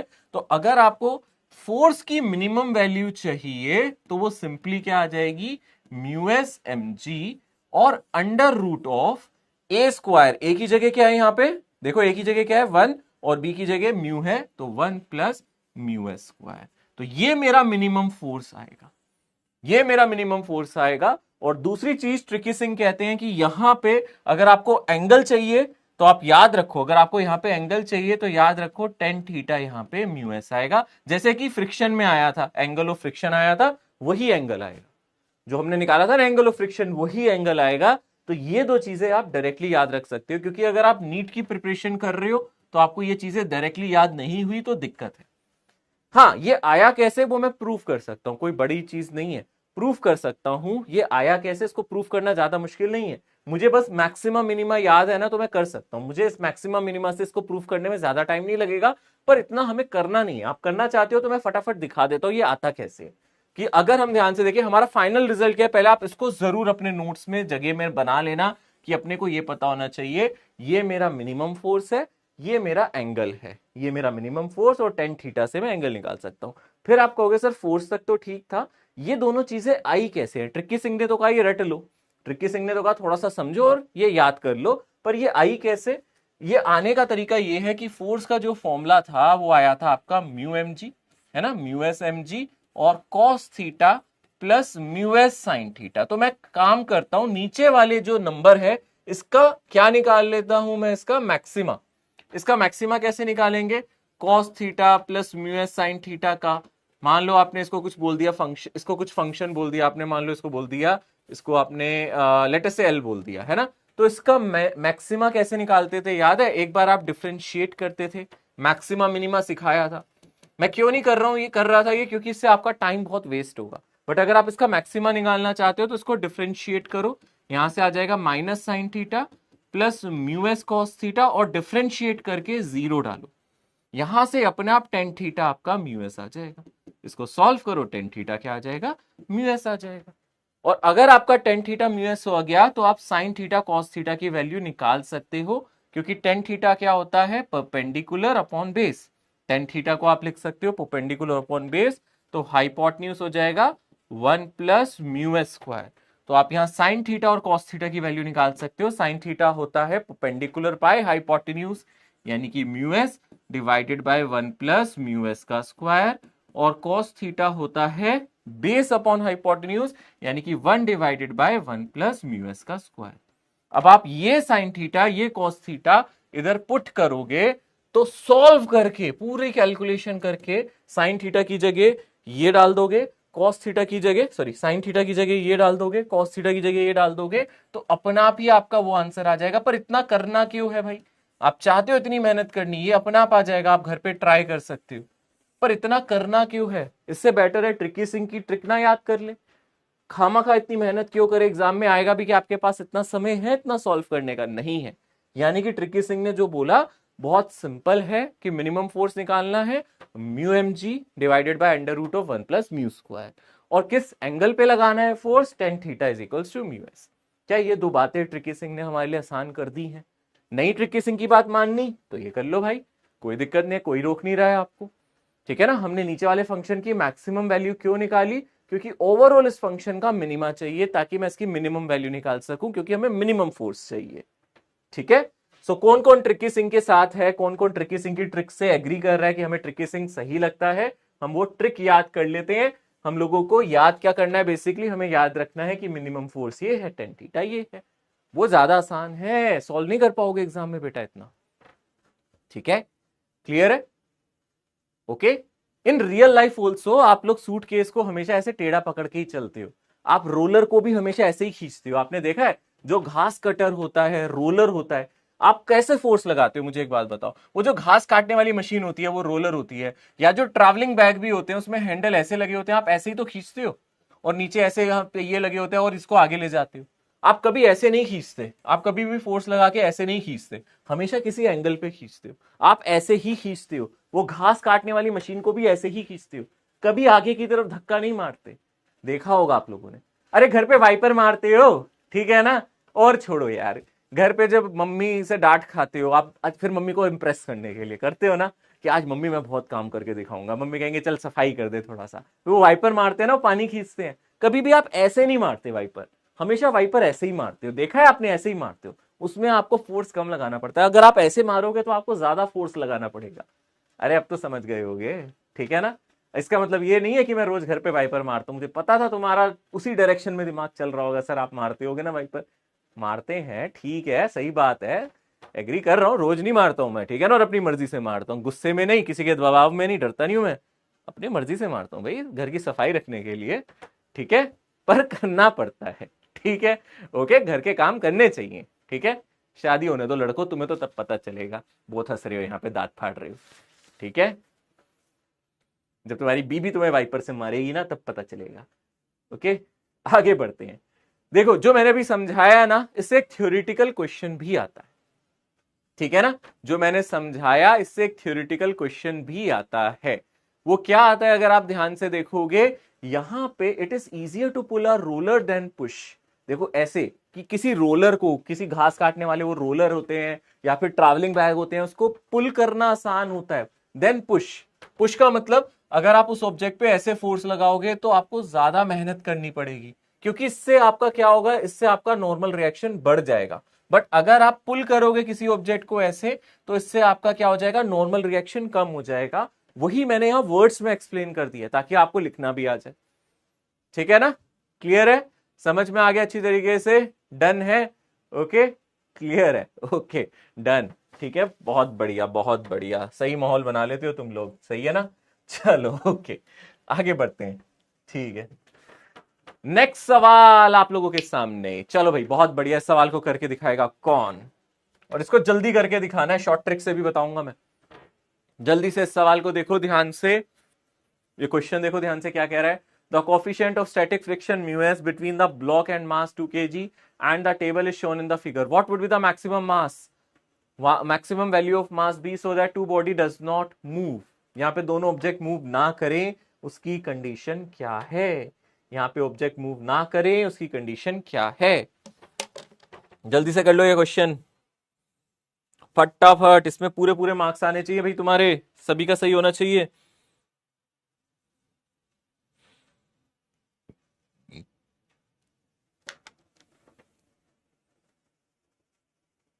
The coefficient of friction, static friction is mu s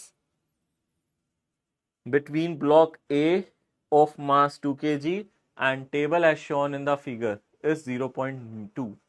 What would be the maximum mass value of block B so that the two blocks do not move?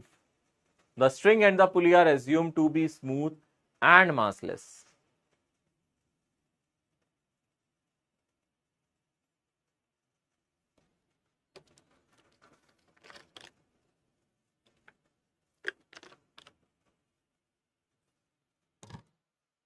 Okay, try किया, देखो बहुत आसान question है। पहले बताओ यहां कोई एक्सेलरेशन हो रहा है, नहीं हो रहा, क्योंकि उसने बोला मूव ही नहीं कर रहा, यानी कि इसका एक्सेलरेशन जीरो, इसका एक्सेलरेशन जीरो, है ना, हो गया ना। अब देखो यहाँ पे ऊपर टेंशन लगेगी, वो किसके बराबर हो जाएगी, mg के। अरे क्योंकि कोई एक्सेलरेशन नहीं है, याद है ना, तो टेंशन mg के बराबर। अब यही टेंशन इसको आगे ले जाने की कोशिश कर रही है, पर ये आगे नहीं जा रहा, क्योंकि इसको लिमिटिंग फ्रिक्शन, पीछे मैक्सिमम फ्रिक्शन लगा रहे हैं, क्योंकि आपने मैक्सिमम मास ऑफ ब्लॉक पूछा है, तो पीछे फ्रिक्शन भी अपना मैक्सिमम हो जाएगा, यानी कि म्यू एस इंटू नॉर्मल। और नॉर्मल कितना आ जाएगा, अगर आप इस वाले ब्लॉक के लिए देखोगे, mg आ जाएगा 20 आ जाएगा। अरे mg 20 होगा ना, इसके लिए 2 kg का है, तो यानी कि आप देख सकते हो यहाँ पे t किसके बराबर हो जाएगा, इसके, यानी कि यहाँ t किसके बराबर हो जाएगा, म्यू एस इंटू नॉर्मल। अरे इससे छोटा क्या हो सकता है, ऐसे ही हो जाएगा ये सिंपली। म्यू एस कितना अपने पास, अरे म्यू एस कितना अपने पास भाई लोगो, mu s mu s mu s mu s, ये रहा 0.2, 0.2, और नॉर्मल कितना है 20। क्या यहां से 4 न्यूटन आंसर आया, और न्यूटन नहीं, यहाँ पे अपने को हाँ टेंशन निकालनी थी ना, एक सेकंड, हाँ अपने अपन ने टेंशन निकाल ली टेंशन सही आया था, सही आया था, 0.2 इंटू 20 ठीक तो था, 4 न्यूटन आ गया। पर अपने को क्या निकालना है, अपने को तो मास निकालना है। इसको किससे इक्वेट कर दे, mg से, है ना, इसको किससे इक्वेट कर दे, mg मेरा 4 आ गया, तो यानी कि m मेरा 4/g यानी कि 10 आ गया, 0.4 kg, सही है, 0.4 kg। ओके भैया, टेंशन 4 न्यूटन आया है पर मास यहां पे 4 kg आएगा, यानी कि ऑप्शन सी बिल्कुल सही है। 36% बच्चे ही आंसर कर रहे हैं, बाकी सो रहे हैं, जाग रहे हैं, पता नहीं क्या कर रहे हैं। अरे बाबू, टेंशन mg के बराबर, हाँ या ना, टेंशन mg के बराबर, हाँ या ना, और यहां पे टेंशन किसके बराबर, फ्रिक्शन के। आप डायरेक्टली mg को यहां से इक्वेट कर सकते थे, ऐसे भी कर सकते थे कि डायरेक्टली mg इसके बराबर, फ्रिक्शन के बराबर कर सकते थे, कोई दिक्कत नहीं है। मैंने पहले टेंशन निकाल ली, टेंशन आ गई म्यू इंटू नॉर्मल 40, और फिर इसको हमने किससे डाल दिया, mg से इक्वेट कर दिया। अरे यही टेंशन mg के भी तो बराबर है, तो इसको इक्वेट कर दिया, mg मेरा 4 आ गया, m मेरा 4/10 या 4/g आ गया, यानी कि 0.4, खत्म। चलो अगला सवाल देखो ध्यान से, मजेदार सवाल है, एक और सवाल देखो ध्यान से, इसको ट्राई करो जल्दी से, पिछले वाले पाप को धो लो, ये वाला क्वेश्चन अच्छे से कर लो। A block of mass 2 kg is kept by pressing to a vertical wall by a force of 100 Newton. The coefficient of friction between the wall and body is 0.3. Then the friction force. ये question हमने कल भी किया था, ऐसा एक सवाल कल भी किया था। यहां पे कह रहा है एक दीवार है और इसके अगेंस्ट एक ऑब्जेक्ट को दबाया गया है। सॉल्व आप करोगे, मैं सिर्फ डायग्राम बना रहा हूं, ठीक है ना। यहां पे इस ऑब्जेक्ट को दबाया जा रहा है, किस फोर्स से दबाया जा रहा है बच्चों, 100 न्यूटन से। तो रिएक्शन भी कितना होगा बच्चों, 100 न्यूटन होगा, होगा ना। तो अब ऊपर क्या लग रहा होगा, फ्रिक्शन फोर्स, और नीचे क्या लग रहा होगा आपका, mg लग रहा होगा। आप लोगों से पूछ रहा है कितना फ्रिक्शन फोर्स है, भला बताओ मुझे। फ्रिक्शन फोर्स आप लोगों से पूछा जा रहा है, ठीक है, कोई खास मुश्किल सवाल नहीं है। कैलकुलेट करो फटाफट, टाइमर चल रहा है, जल्दी से बताओ फ्रिक्शन फोर्स किसके बराबर होगा।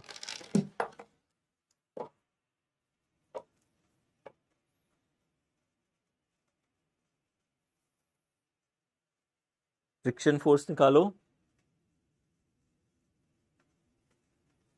ऑब्जेक्ट का एक्सेलरेशन 0 है, फ्रिक्शन फोर्स ये स्टैटिक है या काइनेटिक है, सोचो पहले तो, स्टैटिक है या काइनेटिक है। लिमिटिंग फ्रिक्शन निकाल लो पहले, कितना आ रहा है, लिमिटिंग फ्रिक्शन निकालो जल्दी से, लिमिटिंग फ्रिक्शन निकालो जल्दी से फटाफट, लिमिटिंग फ्रिक्शन एफएस मैक्स, जल्दी से बताओ एफएस मैक्स कितना आ रहा है, म्यू इंटू नॉर्मल, है ना, म्यू एस इंटू नॉर्मल, और म्यू एस कितना अपने पास, म्यू एस है यहाँ पे 0.3, है ना, और नॉर्मल कितना है, अगर आप ध्यान से देखोगे नॉर्मल अपने पास है 100, यानी कि 30 न्यूटन वैल्यू है एफएस मैक्स की, ठीक है ना। ये एफएस मैक्स है, पर फ्रिक्शन किसके बराबर होगा, mg के बराबर। यहाँ पे अप्लाइड फोर्स या mg हो गया ना, फ्रिक्शन तो mg के बराबर होगा।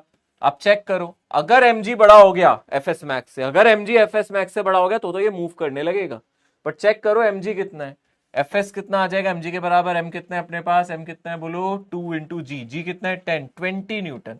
यार अब आप एक बात बताओ, नीचे तो सिर्फ 20 न्यूटन फोर्स ही लग रहा है ना, तो ऊपर वाला फोर्स भी तो 20 ही होना चाहिए ताकि ये इक्विलिब्रियम में रहे।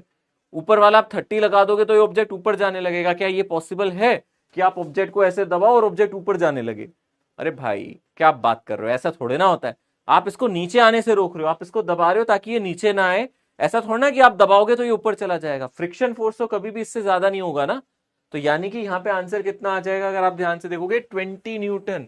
फ्रिक्शन फोर्स हमेशा अप्लाइड फोर्स के बराबर होता है, स्टैटिक फ्रिक्शन है ना, ये काइनेटिक नहीं है, स्टैटिक फ्रिक्शन है, यानी कि नीचे mg लग रहा है तो ऊपर वाला फोर्स भी 20 के बराबर ही होना चाहिए ताकि ये रेस्ट पे रहे, ठीक है। तो कई बच्चे मुझे लगता है इसका 30 न्यूटन आंसर कर रहे होंगे, उनका मोए मोए हुआ है इस क्वेश्चन में, हुआ है भैया, 33% स्टूडेंट्स ने ये आंसर किया है। आंसर आएगा यहां से बी ऑप्शन। समझ में आया किन किन का मोए मोए हुआ इस क्वेश्चन में, जरा बताना है ईमानदारी से।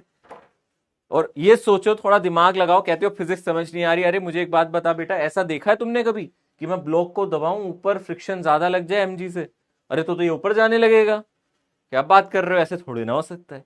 ये स्टैटिक फ्रिक्शन है, सेल्फ एडजस्टिंग, जो अपनी वैल्यू इसके बराबर कर लेगा, किसके, mg के बराबर, ताकि ये नीचे ना जाए। ऊपर क्यों जाएगा, ऊपर तो जा ही नहीं सकता, नीचे ना जाए। हाँ अगर mg मेरा 30 से बड़ा आ जाता, सोचो अगर मैं इसी का मास बढ़ा देता, यहाँ पे 5 kg कर देता, तो फिर ये नीचे जाता, फिर वो मेरा मैक्सिमम फ्रिक्शन लगता उस केस में। ठीक है ना, आया ना समझ में। और क्वेश्चन में ऐसी गलतियां होती रहती हैं, ठीक है, कोई बात नहीं।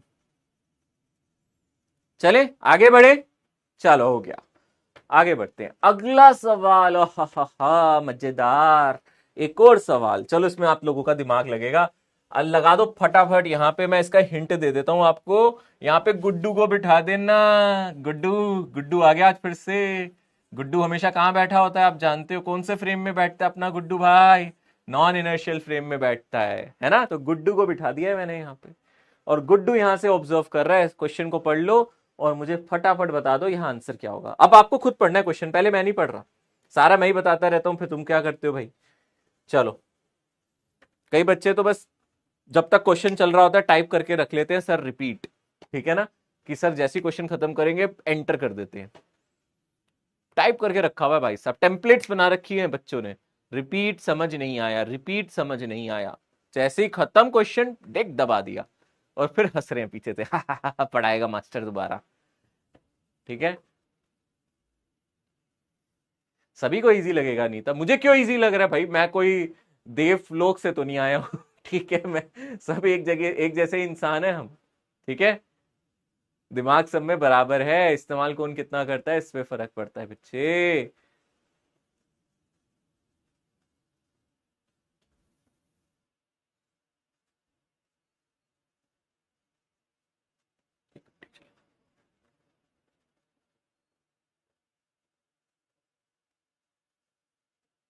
डी फॉर डॉक्टर आफरीन है बच्चे का आंसर आया, क्या बात है।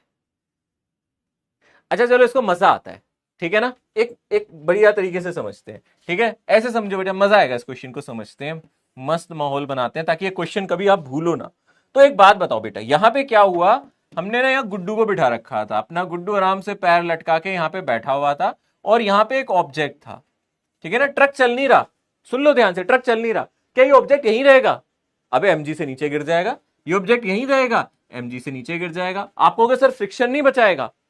गुड्डू आराम से बैठा है, ट्रक नहीं चल रहा भाई, ट्रक नहीं चल रहा, ध्यान से समझना, ट्रक नहीं चल रहा, गुड्डू यहाँ पे बैठा है, तो ये ऑब्जेक्ट नीचे गिर जाएगा। आप कहोगे सर फ्रिक्शन नहीं बचाएगा। बेटा एक चीज याद रखना, जैसे यहां पे मैं कोई ऑब्जेक्ट ले लेता हूं, ठीक है ना, मान लो ये मेरा मोबाइल फोन ही है, यार मोबाइल फोन नहीं ले रहा, टूट जाएगा, रुक जाओ कुछ छोड़ लेते हैं। ठीक है, मान लो ये ऑब्जेक्ट है, आपको नजर आ रहा है, अगर मैं इसको बोर्ड के साथ ऐसे रख के छोड़ दूं तो ये गिर जाता है ना। अगर मैं इसको छोड़ रहा हूं तो ये हर बार गिरता है ना, क्यों नहीं रुक रहा, क्यों नहीं रुक रहा, फ्रिक्शन क्यों नहीं रोक पा रहा? अरे फ्रिक्शन के लिए नॉर्मल भी तो जरूरी है। सोचो, इसको फ्रिक्शन क्यों नहीं रोक रहा, क्योंकि इस पे कोई नॉर्मल नहीं लग रहा। नॉर्मल कब लगेगा, जब मैं इस ऑब्जेक्ट को ऐसे दबाऊंगा। अब देखो मैं इस पे फोर्स लगा रहा हूं, दबा रहा हूं, तो नॉर्मल मिल रहा है। वैसे ही अगर आप इस ऑब्जेक्ट को यहां छोड़ोगे, गाड़ी नहीं चल रही तो ये ऑब्जेक्ट हर बार नीचे गिरेगा, इसको आप छोड़ोगे तो ये हर बार नीचे गिरेगा। तो गुड्डू ने बोला ड्राइवर को, ड्राइवर भैया, गुड्डू ने बोला और ड्राइवर भैया गाड़ी चला, है ना। अब गुड्डू ने ड्राइवर को बोला गाड़ी चला, पता है क्यों बोला? क्योंकि गुड्डू की फिजिक्स अच्छी है, वो ये नहीं कहता फिजिक्स समझ नहीं आती, वो कहता है फिजिक्स अच्छी है। उसको पता है कि अगर ये गाड़ी चलाएगा और गाड़ी में आगे की तरफ एक्सेलरेशन होगा, है ना, गुड्डू निकला गड्डी लेके, तो गुड्डू ने गड्डी आगे चलाई, तो गुड्डू ने अगर गाड़ी आगे चलवाई तो आगे एक एक्सेलरेशन होगा और इस पे एक सूडो फोर्स लगेगा। बाबू इस पे एक सूडो फोर्स लगेगा क्योंकि ये सिस्टम आगे एक्सेलरेट कर रहा है, गुड्डू नॉन इनर्शियल फ्रेम में है, तो यानी कि अगर आप ध्यान से देखोगे इस पे पीछे की तरफ एक सूडो फोर्स लगेगा। याद आ रहा है सूडो फोर्स क्या होता है? Acceleration of Guddu, mass of object. तो यहां से एक नॉर्मल रिएक्शन मिलेगा आगे की तरफ, तो यहां से एक नॉर्मल रिएक्शन मिलेगा आगे की तरफ, और अब फ्रिक्शन लगेगा। अब क्या फ्रिक्शन लगेगा? म्यू इंटू नॉर्मल, और वो किसको बैलेंस कर लेगा? एमजी। यानी कि फ्रिक्शन जब तक एमजी से बड़ा है, जब तक लिमिटिंग फ्रिक्शन एमजी से बड़ा है, यानी कि जब तक लिमिटिंग फ्रिक्शन एमजी से बड़ा है तब तक ये ऑब्जेक्ट नीचे नहीं गिरेगा। तो यानी कि यहां पे अगर आप ध्यान से देखोगे, friction force mu into R, जब तक ये एमजी से बड़ा है, ये है ना friction force, mu into R लिखना था ना, जब तक फ्रिक्शन फोर्स एमजी से बड़ा है ये नीचे नहीं गिरेगा। यानी कि यहां पे हमारा म्यू एस, और आर कितना था मेरा, देखो आर कितना था इस केस में, मेरा आर कितना था? M A. यहां पे आर कितना था मेरा? एम ए था। जब तक मेरा फ्रिक्शन एमजी से बड़ा है, और आर कितना एम ए से, इक्वेट कर दो, जब तक ये मेरा mg से बड़ा है तब तक ये नीचे नहीं गिरेगा। m ने m को मार दिया, तो यहां पे क्या आ जाएगा? a greater than g by mu आ जाएगा। A greater than equal to g by mu, ठीक है ना, इक्वालिटी भी आ जाएगी, तो a greater than equal to g by mu, ये आंसर आ जाएगा। समझ में आ रहा है? अरे फिजिक्स बहुत आसान है भाई, अगर फील करोगे तो आसान है, नहीं तो नहीं है, ठीक है ना, नहीं तो नहीं है, ठीक है, बहुत आसान है, अगर समझोगे तो आसान, नहीं तो नहीं, ठीक है ना। तो गुड्डू और गड्डी दोनों क्लियर है अब आप लोगों को, गुड्डू और गड्डी दोनों क्लियर है अच्छे से। गुड्डू गड्डी क्यों चला रहा है? ताकि ऑब्जेक्ट नीचे ना गिरे। आगे बढ़े, चलो जी, इसमें से कितने बच्चों ने सही आंसर किया पहले ये देख लेते हैं। डी ऑप्शन कितने बच्चों ने मार्क किया? 33.3333, मतलब 1/3%, मतलब 1/3 ऑफ द क्लास, परसेंट नहीं, 1/3 ऑफ द क्लास, 33.33% बच्चा, मतलब क्लास का 1/3 बच्चा इसका आंसर जानता है। तो बच्चा बच्चा जानता है इसका आंसर जिन्होंने मार्क किया, वेरी गुड। देखो कुछ बच्चे हैं जिनका नाम बार बार रिपीट हो रहा है यहाँ पे, क्योंकि वो अच्छे से मेहनत कर रहे हैं, आपका नाम भी आएगा एक दिन यहाँ पे। चलो अगला सवाल देखते हैं, इस सवाल में दिमाग लगाना, इसमें फिर गुड्डू को यहां खड़ा कर दो, गुड्डू भैया यहां खड़े कर दो और इसका आंसर करना सोच के समझ के, फील ले लो, फिजिक्स आ जाएगी, फिजिक्स फील से ही है, ठीक है ना, फिजिक्स फील से ही समझ में आती है, फील लो, गाड़ी में बैठ जाओ, सोचो मैं यहां पे खड़ा हूं और ये ट्रक आगे जा रहा है, कभी देखा आपने गाड़ी में बैठो और आगे जा रही हो तो ये सामान पीछे जाने की कोशिश करेगा, है ना, पर फ्रिक्शन इसको रोक सकता है, फ्रिक्शन इसको रोक सकता है। अब मैंने आपको बहुत बढ़िया हिंट दे दिया है, अब आप लग जाओ, मजे से इस क्वेश्चन को सॉल्व करने की कोशिश करो।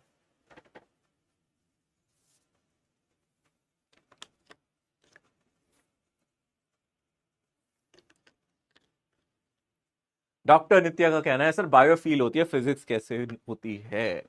वाह नित्या, क्या बात कर दी तुमने, अरे क्यों नहीं होती भाई, महसूस तो हर चीज को किया जा सकता है, एक्सपीरियंस, ठीक है ना, वैसे वाला फील नहीं है ये बेटा, ठीक है, कौन सा फील ले रहे हो तुम ज्यादा फील ले रहे हो, वो वाले फील की बात नहीं कर रहे, ऑब्जर्वेशन वाले फील की बात कर रहे हैं। क्या आपने दिन भर, मतलब आपने कभी ये महसूस नहीं किया कि ऐसा होता है, ऐसी चीजें हमारे आसपास एग्जिस्ट करती हैं, वो वाला फील बेटा, वही वाला फील।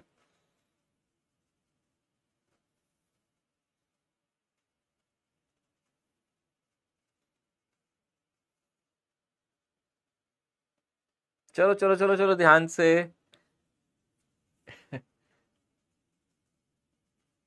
चलो ध्यान से करो इस क्वेश्चन को। अरे अब बताओ, चलो नित्या बताएगी, अब ये बच्ची ने पूछ ही लिया तो ये बताएगी, ठीक है ना। वैसे यहाँ पे होगा क्या? अच्छा बेटा सोचो, कभी तुम ऐसे गाड़ी में बैठे हो तो एकदम झटका लगता है और ये पीछे जाने की कोशिश करेगा, आपने तो ट्रक को पकड़ रखा है, आप नहीं गिर रहे, ये पीछे जाने की कोशिश कर रहा है, क्यों?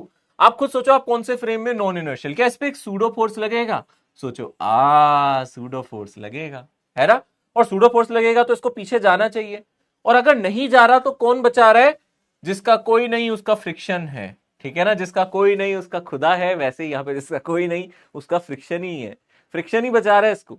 हम फ्रिक्शन को गाली देते रहते हैं, फ्रिक्शन ने ये कर दिया वो कर दिया, पर फ्रिक्शन यहाँ इसकी जान बचा रहा है, फ्रिक्शन ना होता तो ये पीछे चला जाता, क्योंकि इस पे सूडो फोर्स लग रहा है, यानी कि सर फ्रिक्शन इसको बचा रहा है, लिमिटिंग फ्रिक्शन रख लेते हैं, एफएस मैक्स रख लेते हैं, है ना, और जब तक मेरा फ्रिक्शन एमए से ज्यादा है तब तक ये बचा हुआ है, जब तक मेरा फ्रिक्शन एमए से ज्यादा है तब तक ये बचा है। अब बताओ फटाफट, ऊपर क्या होगा? नॉर्मल रिएक्शन, और नीचे क्या होगा? एमजी, है ना, तो क्या मेरा आर एम जी के बराबर होगा? जी सर, डायग्राम से पता चल रहा है। अब मुझे बताओ, क्या limiting friction F S max ज्यादा होना चाहिए? क्या होना चाहिए? F S max greater than equal होना चाहिए, यहाँ पे कहीं भी इक्वालिटी नहीं है, आप सिर्फ ग्रेटर देन भी लिख सकते हो। किससे ज्यादा होना चाहिए? एमए से ज्यादा होना चाहिए। अरे बाबू ये सूडो फोर्स है, इसने देखा, इसने ये खड़ा है नॉन इनर्शियल फ्रेम में, इस पे सूडो फोर्स लगेगा, गुड्डू खड़ा है नॉन इनर्शियल फ्रेम में, इस पे सूडो फोर्स लगेगा, पीछे की तरफ लगेगा, यानी कि अगर आप देखोगे F S max M A से बराबर, एम ए से बड़ा है, यानी कि mu into normal M A से बड़ा है, mu into M G M A से बड़ा है, तो एम ने एम को मारा, तो यहां पे क्या आ गया? ए किससे छोटा आना चाहिए? म्यू इंटू जी से, म्यू इंटू जी से, देखो ना ए छोटा होना चाहिए म्यू इंटू जी से, पर यहाँ पे इनइक्वालिटी है सिर्फ, कोई बात नहीं, चलेगा, कोई दिक्कत नहीं है, किसी भी ऑप्शन में इक्वालिटी नहीं दी, चलेगा, कोई दिक्कत नहीं है। करेक्ट आंसर क्या आएगा अपना? बोलो ए ऑप्शन। 27% बच्चों ने दिमाग की बत्ती जलाई, बाकियों ने नहीं। 27% बच्चों ने दिमाग की बत्ती जलाई। पता है आप ना रट लेते हो, मुझे पता है कई बच्चे कंफ्यूज रहेंगे, सर कभी आप आर को एमए लेते हो, कभी कुछ लेते हो, यार क्वेश्चन पे डिपेंड करता है भाई, ऐसा थोड़े ना, ठीक है ना, क्वेश्चन पे डिपेंड करता है। एफबीडी बनाओ ना, आर किसके बराबर आ रहा है, दिख रहा है ना, पिछले क्वेश्चन में आर एमजी नहीं था, मैं मानता हूं, पर वहां पे ये भी तो देखो ना क्यों नहीं था, क्योंकि यहां पे सूडो फोर्स नॉर्मल के बराबर था और mg मेरा फ्रिक्शन बैलेंस कर रहा था। पर इस क्वेश्चन में क्या है, यहाँ पे r मेरा mg के बराबर है और सूडो फोर्स इसे पीछे खींच रहा है, तो यहाँ पे फ्रिक्शन सूडो फोर्स से ज्यादा होना चाहिए। तो क्वेश्चन क्वेश्चन पे डिपेंड करता है, रटना कुछ नहीं होता। आप सोचते हो रटने से 2-4 क्वेश्चन रटने से आंसर हो जाएगा, तो नहीं, समझ के करना है। फिर वही बात है फील से या फिजिक्स, ठीक है ना। ओके आप एक बात सोचो, दो इंसानों के बीच की कॉन्वर्सेशन सोचो। मान लो मैं और अपनी अपनी वाइफ की बात करता हूं, मैं 4-5 डायलॉग रट लूं और मेरी वाइफ जो भी पूछे मैं उसी का रिप्लाई दूं, क्या मेरी जिंदगी कट जाएगी? ठीक है, जिंदगी का तो नहीं पटापट, मेरी बहुत हालत खराब होगी भाई। मैं क्या 4-5 आंसर ही याद करके जाता हूं उसके पास? इंसान है वो भी, वो मुझे समझती है, मैं उसको समझता हूं। ऐसे ही आपका अपना रिलेशन अपने फादर से मदर से होता है। क्या आप दिन में सिर्फ 5 डायलॉग याद करते हो और मम्मी पापा जो पूछते हैं उसका रिप्लाई वही करते हो? नहीं चलती ना ऐसे कहानी। ऐसी जिंदगी आगे नहीं बढ़ेगी बेटा। आप सोचते हो कि सर 4-5 फॉर्मूले शॉर्ट ट्रिक रट करके चले जाए और सारे क्वेश्चन बन जाए, सर ऐसा कुछ घुट्टी पिला दो, नहीं होगा। तभी कहते हैं जिंदगी जीने हैं, रिश्ते समझने हैं, तो भी आप लोगों को कोशिश करनी चाहिए उनको समझने की। सामने वाले इंसान को जब तक आप समझोगे नहीं वो कह क्या रहा है, तब तक आप लोगों के बीच का रिलेशन कैसे सुधरेगा? भाई बहन का रिश्ता, माँ बाप का रिश्ता, जो भी है वो इसी पे टिका हुआ है। आपका मेरा रिश्ता, आप मैं 4 ही चीजें याद करके आपको पढ़ा दूं, क्या पूरी फिजिक्स पढ़ा दूंगा मैं आपको? नहीं हो पाएगा ना यार, नहीं हो पाएगा। समझो, फील लो, आपस में भी तो डेवलप करो ना, एक अच्छी ट्यूनिंग भी तो होनी चाहिए ना, रेजोनेंस भी तो होना चाहिए। बोर नहीं हो जाओगे मैं वही 4-5 चीजें आपको रोज बोलता रहूं? ठीक है, कुछ नया भी तो होना चाहिए ना लाइफ में। चिल रखो, समझो, फील करो, फिर आगे बढ़ो। ठीक है, चलो आगे बढ़े, आगे बढ़ते हैं। चलो जी, यहां पे अगला सवाल है आपके सामने, जरा इसको ध्यान से पढ़ो। अब ये सवाल बिल्कुल इसी पे बेस्ड है मुन्ना, देख ले, जो ये कॉन्सेप्ट है इसी फॉर्मूले पे बेस्ड है ये सवाल। अब मैंने आपको ये क्वेश्चन कराया है, इसी पे बेस्ड है ये सवाल। आप देख लो, बस वहां पे गाड़ी की छत पे रख दिया। यहाँ पे कह रहा है कि हमने जो ऑब्जेक्ट रख दिया वो गाड़ी की छत पे रख दिया, गुड्डू को यहाँ बिठा दो और गाड़ी का एक्सेलरेशन आगे दे दो, और वो बोल रहा है क्या मैक्सिमम एक्सेलरेशन आप दे सकते हो। सेम सवाल है। अब इसमें अगर आपका नंबर नहीं आए ना, तो भाई साहब फिर देख लेना, बहुत पिटाई हो जाएगी तुम्हारी। चलो जी, टाइमर भी चला दिया मैंने।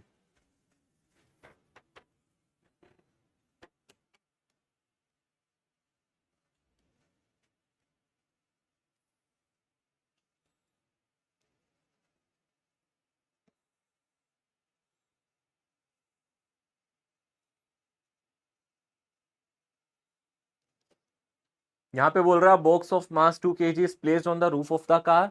The box would remain stationary until the car attains a maximum acceleration. The coefficient of static friction दिया है, maximum acceleration अभी तो पढ़ा हम लोगों ने। एक्सेलरेशन किससे कम होना चाहिए, अभी तो पढ़ा ऐसे वाले केस में। एक्सेलरेशन किससे कम होना चाहिए? बोलो बोलो बोलो बोलो। एक्सेलरेशन कम होना चाहिए, लेस देन इक्वल्स टू होना चाहिए म्यू जी के।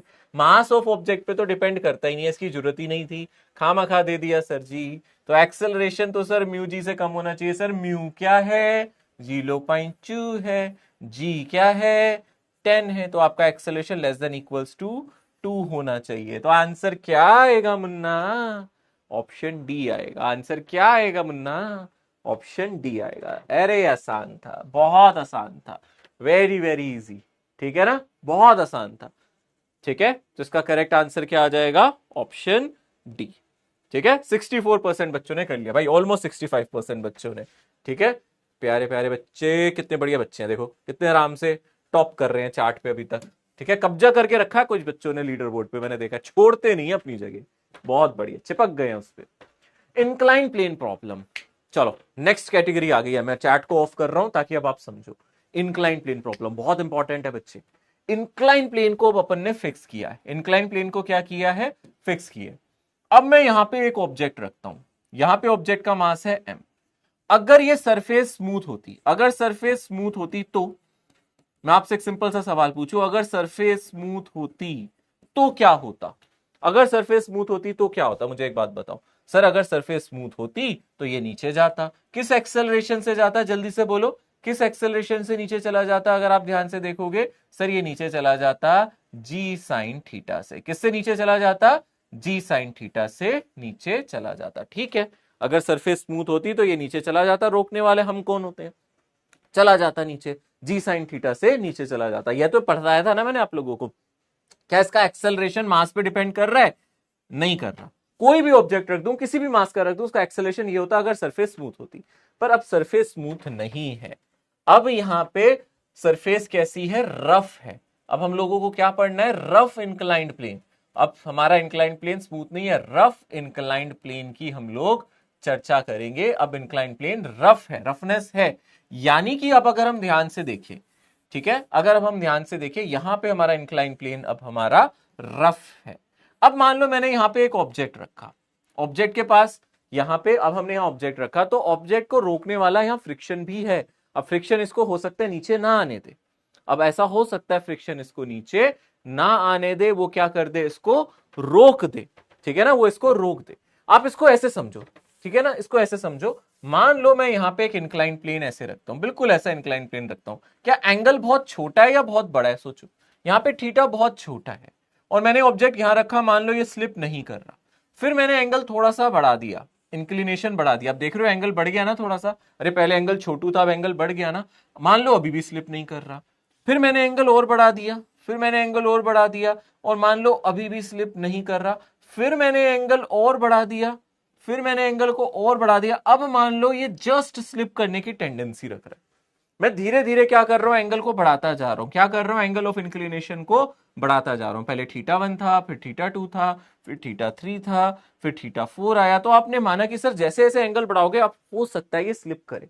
अब मैंने अगर जरा सा, बाबू अगर मैंने इसमें जरा सा भी एंगल और बढ़ाया ना, ये नीचे आ जाएगा। यानी कि यहां पे मेरी कंडीशन आ गई इक्विलिब्रियम की, कि यहां पे नीचे लगने वाले फोर्स और ऊपर वाले लगने फोर्स बराबर हो गए होंगे, और इससे जरा सा भी ज्यादा आपने एंगल बढ़ाया तो ये स्लिप करेगा। तो हम सबसे पहले इस कंडीशन की बात करें, यहां पे ये कौन से एंगल की हम चर्चा कर रहे हैं, ये हमारा मैक्सिमम एंगल है इंक्लिनेशन पे, जिसके बाद ऑब्जेक्ट स्लिप कर सकता है। इस थीटा के बाद अगर आपने इससे ज्यादा एंगल कर दिया, जरा सा भी ज्यादा कर दिया, तो ऑब्जेक्ट नीचे आ जाएगा। तो यानी कि यहां पे जस्ट ये इक्विलिब्रियम में आ जाएगा।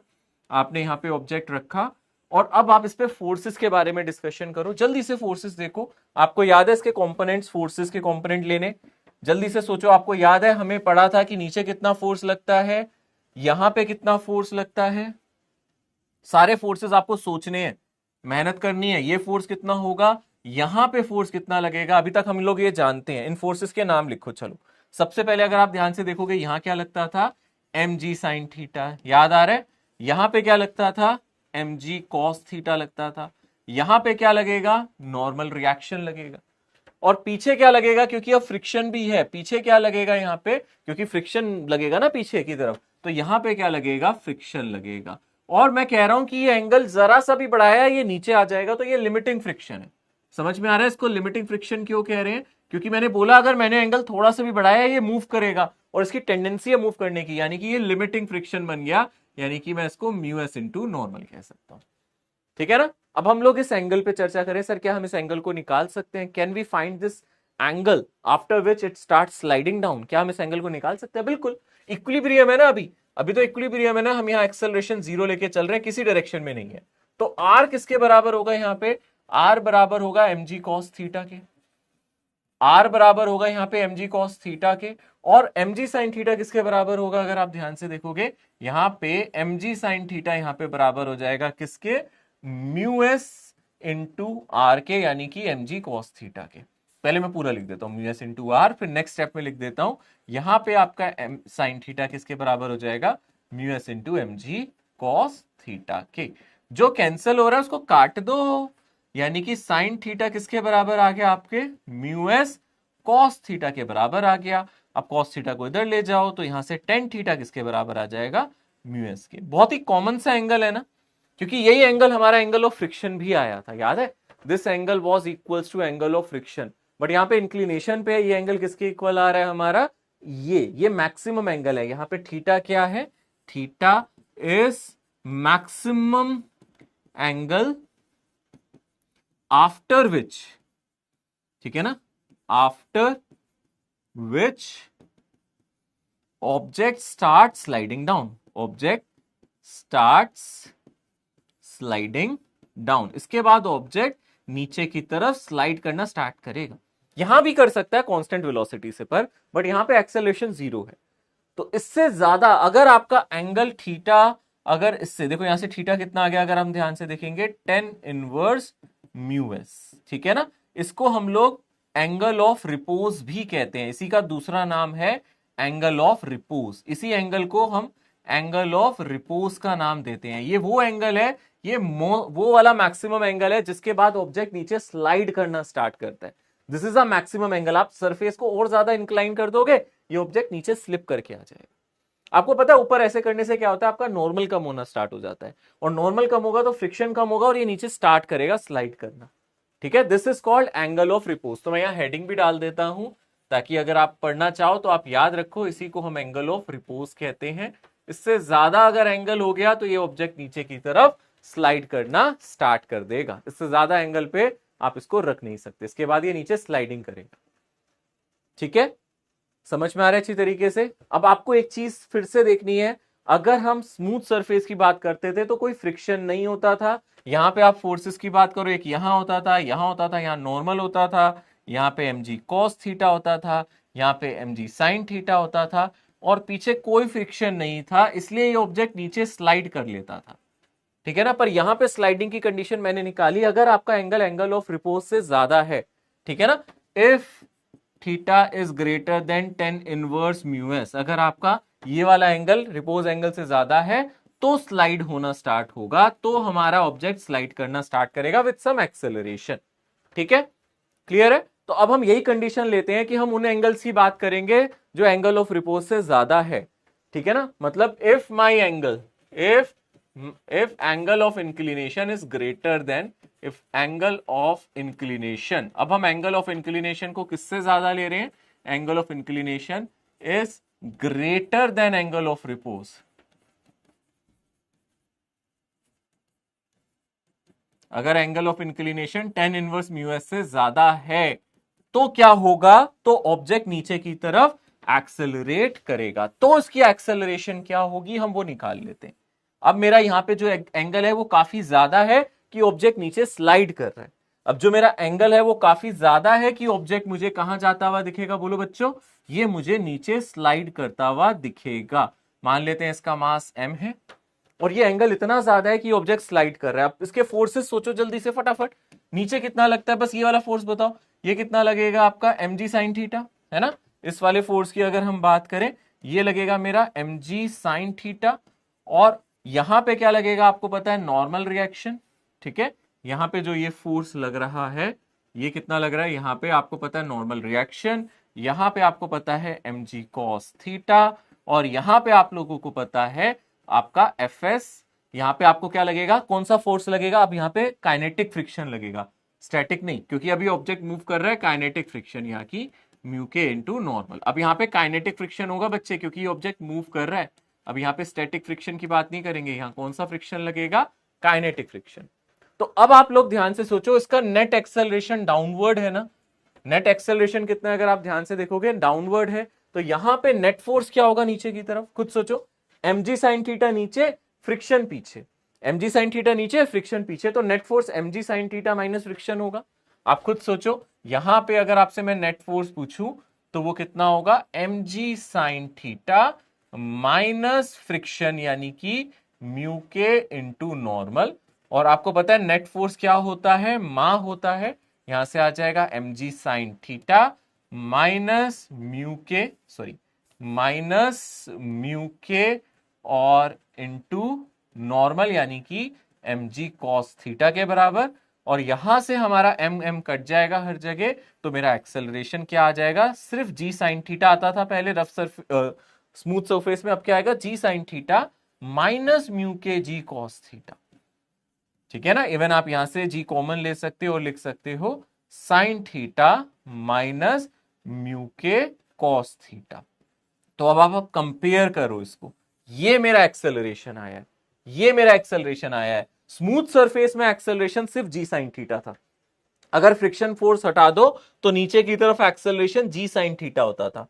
फ्रिक्शन फोर्स आने की वजह से एक्सेलरेशन घट गया, फ्रिक्शन फोर्स आने की वजह से एक्सेलरेशन कम हो गया, कितना हो गया, g sin theta minus mu cos theta. कितना एक्सेलरेशन हो गया अब, g sin theta minus mu cos theta, यानी कि g sin theta minus mu के g cos थीटा, एक्सेलरेशन घट गया। अरे फ्रिक्शन है ना, तो अब एक्सेलरेशन आपका क्या हो गया, यहां पे कम हो गया है। ध्यान से देख लो, इसको अच्छे से देख लो। अब आपका एक्सेलरेशन यही होगा। अब आप यहां एक चार्ट भी बना लो।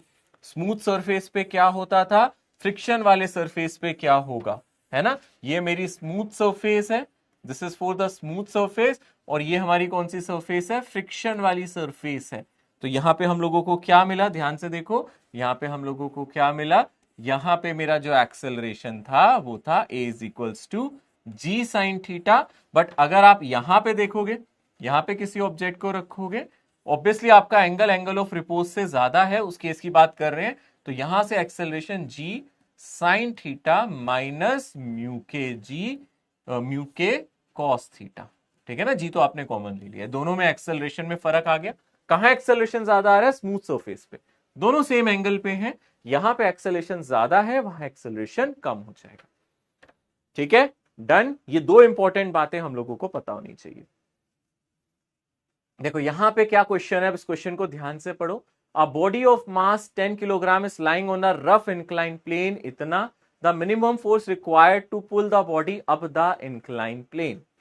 इसको ट्राई कर सकते हैं, क्वेश्चन को ट्राई करोगे अगर आप ध्यान से देखोगे, इस क्वेश्चन को ट्राई करो। चलो जल्दी से मैं यहां पे आपको टाइमर देता हूं। क्वेश्चन का मतलब समझो, एक बॉडी है जिसका मास 10 किलोग्राम है, वो एक रफ इंक्लाइन प्लेन पे पड़ी है, एंगल ऑफ इंक्लिनेशन आपका 37 है, म्यू की वैल्यू 1/2 है। आपसे पूछ रहा है कितना मिनिमम फोर्स लगेगा to pull the body up the incline. इस बॉडी को ऊपर खींचना है, अप द इंक्लाइन खींचना है, तो आपको कितना फोर्स देना पड़ेगा। ठीक है ना, इसको एक बार ट्राई करो, क्वेश्चन को ट्राई करो, ट्राई करो, ट्राई करो, गलत हो जाए ज्यादा से ज्यादा यही तो होगा, पर ट्राई करो जल्दी से। इसको अप द इंक्लाइन खींचना है तो हम लोगों को कितना फोर्स यहां पे देना पड़ेगा। A body of mass 10 kg is lying on a rough inclined plane of inclination 37 degree, mu आपका 1/2 है।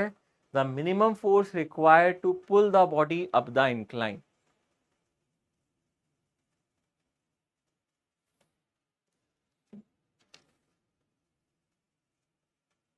ट्राई करो, बस ट्राई करो।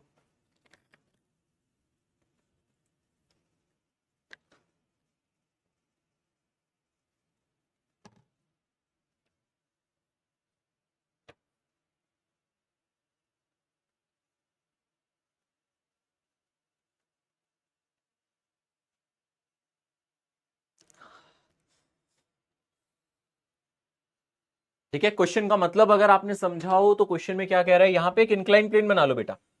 ठीक है ना, अगेन फिजिक्स कैसे समझ में आती है, फील से।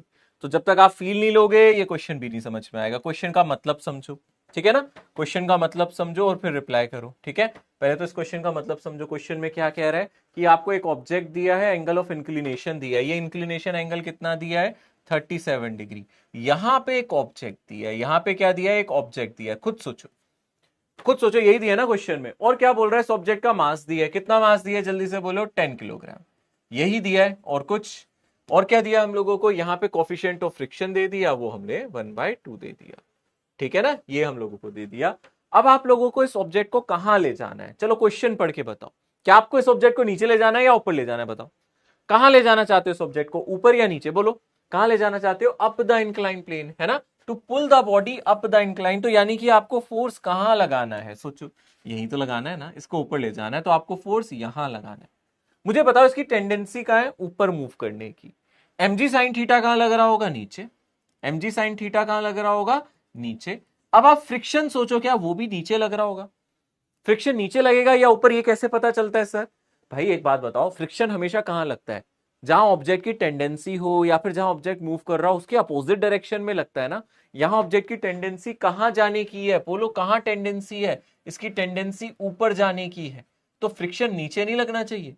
ऐसा हो सकता है कि आप ऊपर ही फोर्स लगा रहे हो और ऊपर ही फ्रिक्शन लग रहा हो, ऐसे थोड़ा ना होगा। इसकी ऊपर है टेंडेंसी जाने की, तो फ्रिक्शन नीचे ही लगेगा। और फ्रिक्शन कितना लगेगा आपको पता है, म्यू के इंटू नॉर्मल, यानी कि म्यू के mg cos थीटा। इस केस में नॉर्मल, इंक्लाइन प्लेन में नॉर्मल हमेशा mg cos थीटा ही तो आता है। यानी कि हम लोग क्या चाहते हैं, हम इतना फोर्स लगाए कि ये इसको बराबर कर ले, क्योंकि हम एक्सेलरेशन बहुत छोटा मान रहे हैं। एक्सेलरेशन होगा यहाँ पे बहुत छोटा, 0.0000001 ऐसे कुछ ले लो, तो ऑलमोस्ट जीरो एक्सेलरेशन से आप इसको ऊपर ले जा रहे हो। बात समझ में आ रही है। तो इन दोनों को इक्वल क्यों कर रहे हैं, वैसे आप कहोगे सर नेट फोर्स को मार रखना चाहिए, पर ऐसा क्यों नहीं कर रहे, क्योंकि हम इसका एक्सेलरेशन ऑलमोस्ट जीरो मान रहे कि जस्ट इतना लगाएं कि ऊपर जाए। ठीक है, तो अब मुझे बता दो फटाफट, यहां पे क्या ये फोर्स इन दोनों के बराबर हो जाएगा? सिंपली ये mg sign theta plus mu mg cos theta के बराबर हो जाना चाहिए, हाँ या ना? सोचो, होना चाहिए ना? तो अगर आप ध्यान से देखोगे mg यहां पे आप कॉमन ले लो, तो फोर्स हमें लगाना पड़ेगा mg, और यहां से आ जाएगा sign theta plus mu cos theta, यही आ जाएगा। अब आप mg की वैल्यू बताओ, कितनी mg की वैल्यू? m कितना है अपने पास? 10 किलोग्राम, तो यहां से आ जाएगा 10 इंटू 10, ठीक है ना? साइन थीटा कितना आएगा?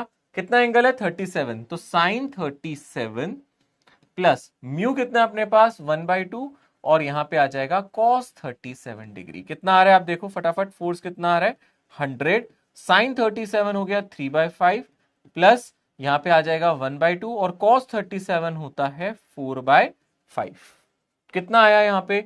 ये आ गया 100, और यहां से अगर आप देखोगे एलसीएम कितना आ जाएगा, आप देखोगे नीचे यहां पे 10 है, ये 6 है ना, 2 यहां पे देखो ना आप ध्यान से, यहाँ 10 है, तो आप एक काम करो, इसको 2 से मल्टीप्लाई डिवाइड कर दो, तो यहाँ पे एलसीएम मेरा 10 आ जाएगा, और यहां से आ जाएगा 6 प्लस 4, ठीक है? तो आंसर कितना आ जाएगा? 100। तो फोर्स कितना आ जाएगा आपका? 100 न्यूटन, यानी कि 100 Newton, second option is correct. Okay, question का फिर से मैं वही बोल रहा हूं, जब तक आपने फील नहीं लिया क्वेश्चन नहीं होगा। अब ये बताओ चैट में किस किस को अब ये समझ में आया? गलत करा कोई बात नहीं, पर ये समझ में आया यहां पे फ्रिक्शन की डायरेक्शन कैसे ली गई नीचे की तरफ? टेंडेंसी इसकी ऊपर जाने की थी, तो फ्रिक्शन नीचे, mg sin थीटा नीचे, जाना ऊपर है। बराबर क्यों कर रहे हैं? क्योंकि हम मान रहे हैं जस्ट हम मिनिमम फोर्स निकाल रहे हैं ना बेटा। हम एक्सेलरेशन कितना ले, हमें दिया थोड़े ना क्वेश्चन में, तो हम एक्सेलरेशन ऑलमोस्ट जीरो ले रहे हैं, 0.0000001 ले लो कि ये जस्ट ऊपर जा रहा है सर, ठीक है ना, ये जस्ट ऊपर जा रहा है, तो इसलिए इन दोनों को बराबर कर दिया। ठीक है, क्लियर? आगे क्लियर हो गया ना? अच्छे से देखो, ईमानदारी से बताओ, पहले नहीं भी हुआ था तो अब ईमानदारी से बताओ, क्या बात समझ में आती है? कुछ खास मुश्किल है? फ्रिक्शन फोर्स देखो यही हो गया ना, ये फ्रिक्शन हो गया, ये mg sin थीटा हो गया। mg sin थीटा तो हमेशा नीचे लगता है, फ्रिक्शन नीचे इसलिए लगा क्योंकि टेंडेंसी ऊपर जाने की थी। ठीक है, आ गया ना समझ में अच्छी तरीके से? इसका करेक्ट आंसर क्या हो जाएगा? इसका सेकेंड ऑप्शन हो जाएगा, राइट? ठीक है, फ्रिक्शन के कंपोनेंट क्यों लेने बच्चे? देखो कंपोनेंट कब लिए जाते हैं? देखो कंपोनेंट हमेशा तब लिए जाते हैं जब आपका एक्सेलरेशन उन फोर्स की डायरेक्शन में ना हो। यहां पे आप देखो, आपको पता है ये जाएगा तो इधर जाएगा, और ये फोर्स भी इसके अपोजिट है, तो यहां पे इसके कंपोनेंट्स क्यों ले? कंपोनेंट्स तो तब लिए जाए ना जब एक्सेलरेशन और फोर्स अलग अलग डायरेक्शन में हो। यहाँ पे आपको पता है इसने ऊपर जाना है, एक फोर्स इधर लग रहा है कि इधर लग रहा है, तो यहाँ पे तो कंपोनेंट लेने की जरूरत नहीं है ना बेटा, खुद सोचो, नहीं लेने ना। चल अगला सवाल मजेदार है, मजेदार है। इसमें आपको ये एक्सेलरेशन का फॉर्मूला यूज करना पड़ेगा, जो मैंने आपको एक्सेलरेशन के फॉर्मूले बताए हैं, इसमें आप लोगों को ये एक्सेलरेशन के फॉर्मूले यूज करने पड़ेंगे जो मैंने आपको बताया। स्मूथ सरफेस पे क्या होता है, फ्रिक्शन वाली सरफेस पे एक्सेलरेशन क्या होता है, ये आपको पता है। इस क्वेश्चन को लगा दो, बना दो यार, खुश हो जाऊंगा मैं अगर आपने इसका आंसर कर दिया। मैं अच्छा खासा टाइमर देता हूं इस क्वेश्चन के लिए, ठीक है ना, 2 मिनट का टाइम दे रहा हूं। वैसे इतना मुश्किल नहीं है, कैलकुलेशन आसान होगी, पर 2 मिनट का टाइम दे रहा हूं, आप इसको सॉल्व कर दो। बिल्कुल शांति रखते हैं 2 मिनट तक, और आप अपना 100% कंसंट्रेशन लगा दो इस पे, ठीक है ना?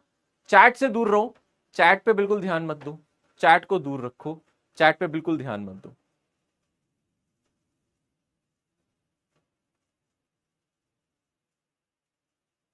जल्दी से जल्दी से, जो आपको चैट से डेविएट कर रहा है उसको मत देखो, चैट ऑन है, वो टाइमर स्टार्ट हो चुका है, मैं चैट ऑफ कर नहीं सकता हूं साथ के साथ, तो अभी आप लोग चैट को मत देखो, सिर्फ इस क्वेश्चन को देखो।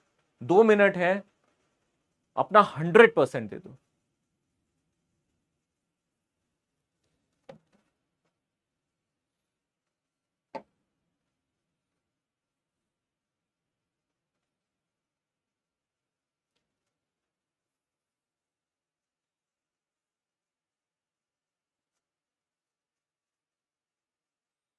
आराध्या, गलत बात है।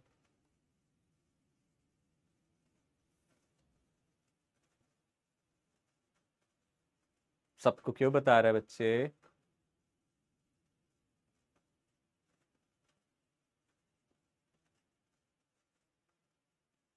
A smooth block is release at rest at 45-degree incline and then slide at distance t. Time taken to slide is n times as much slide on the horizontal incline. The coefficient of friction. तो देखो यहाँ पे दो incline plane है, सबसे पहले एक smooth वाला।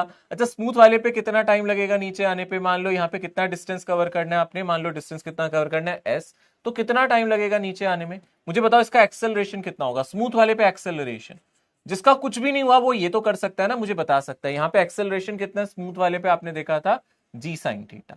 और डिस्टेंस कितना ट्रेवल करना है? एस। डिस्टेंस कितना ट्रेवल करना है अगर आप ध्यान से देखोगे यहाँ पे, एस ट्रेवल करना है, ठीक है ना। आपको टाइम निकालना है यहां से, तो टाइम कैसे निकलेगा? जैसे फ्री फॉल में नहीं निकालते टाइम, कितना टाइम आता है नीचे आने में आपको पता है?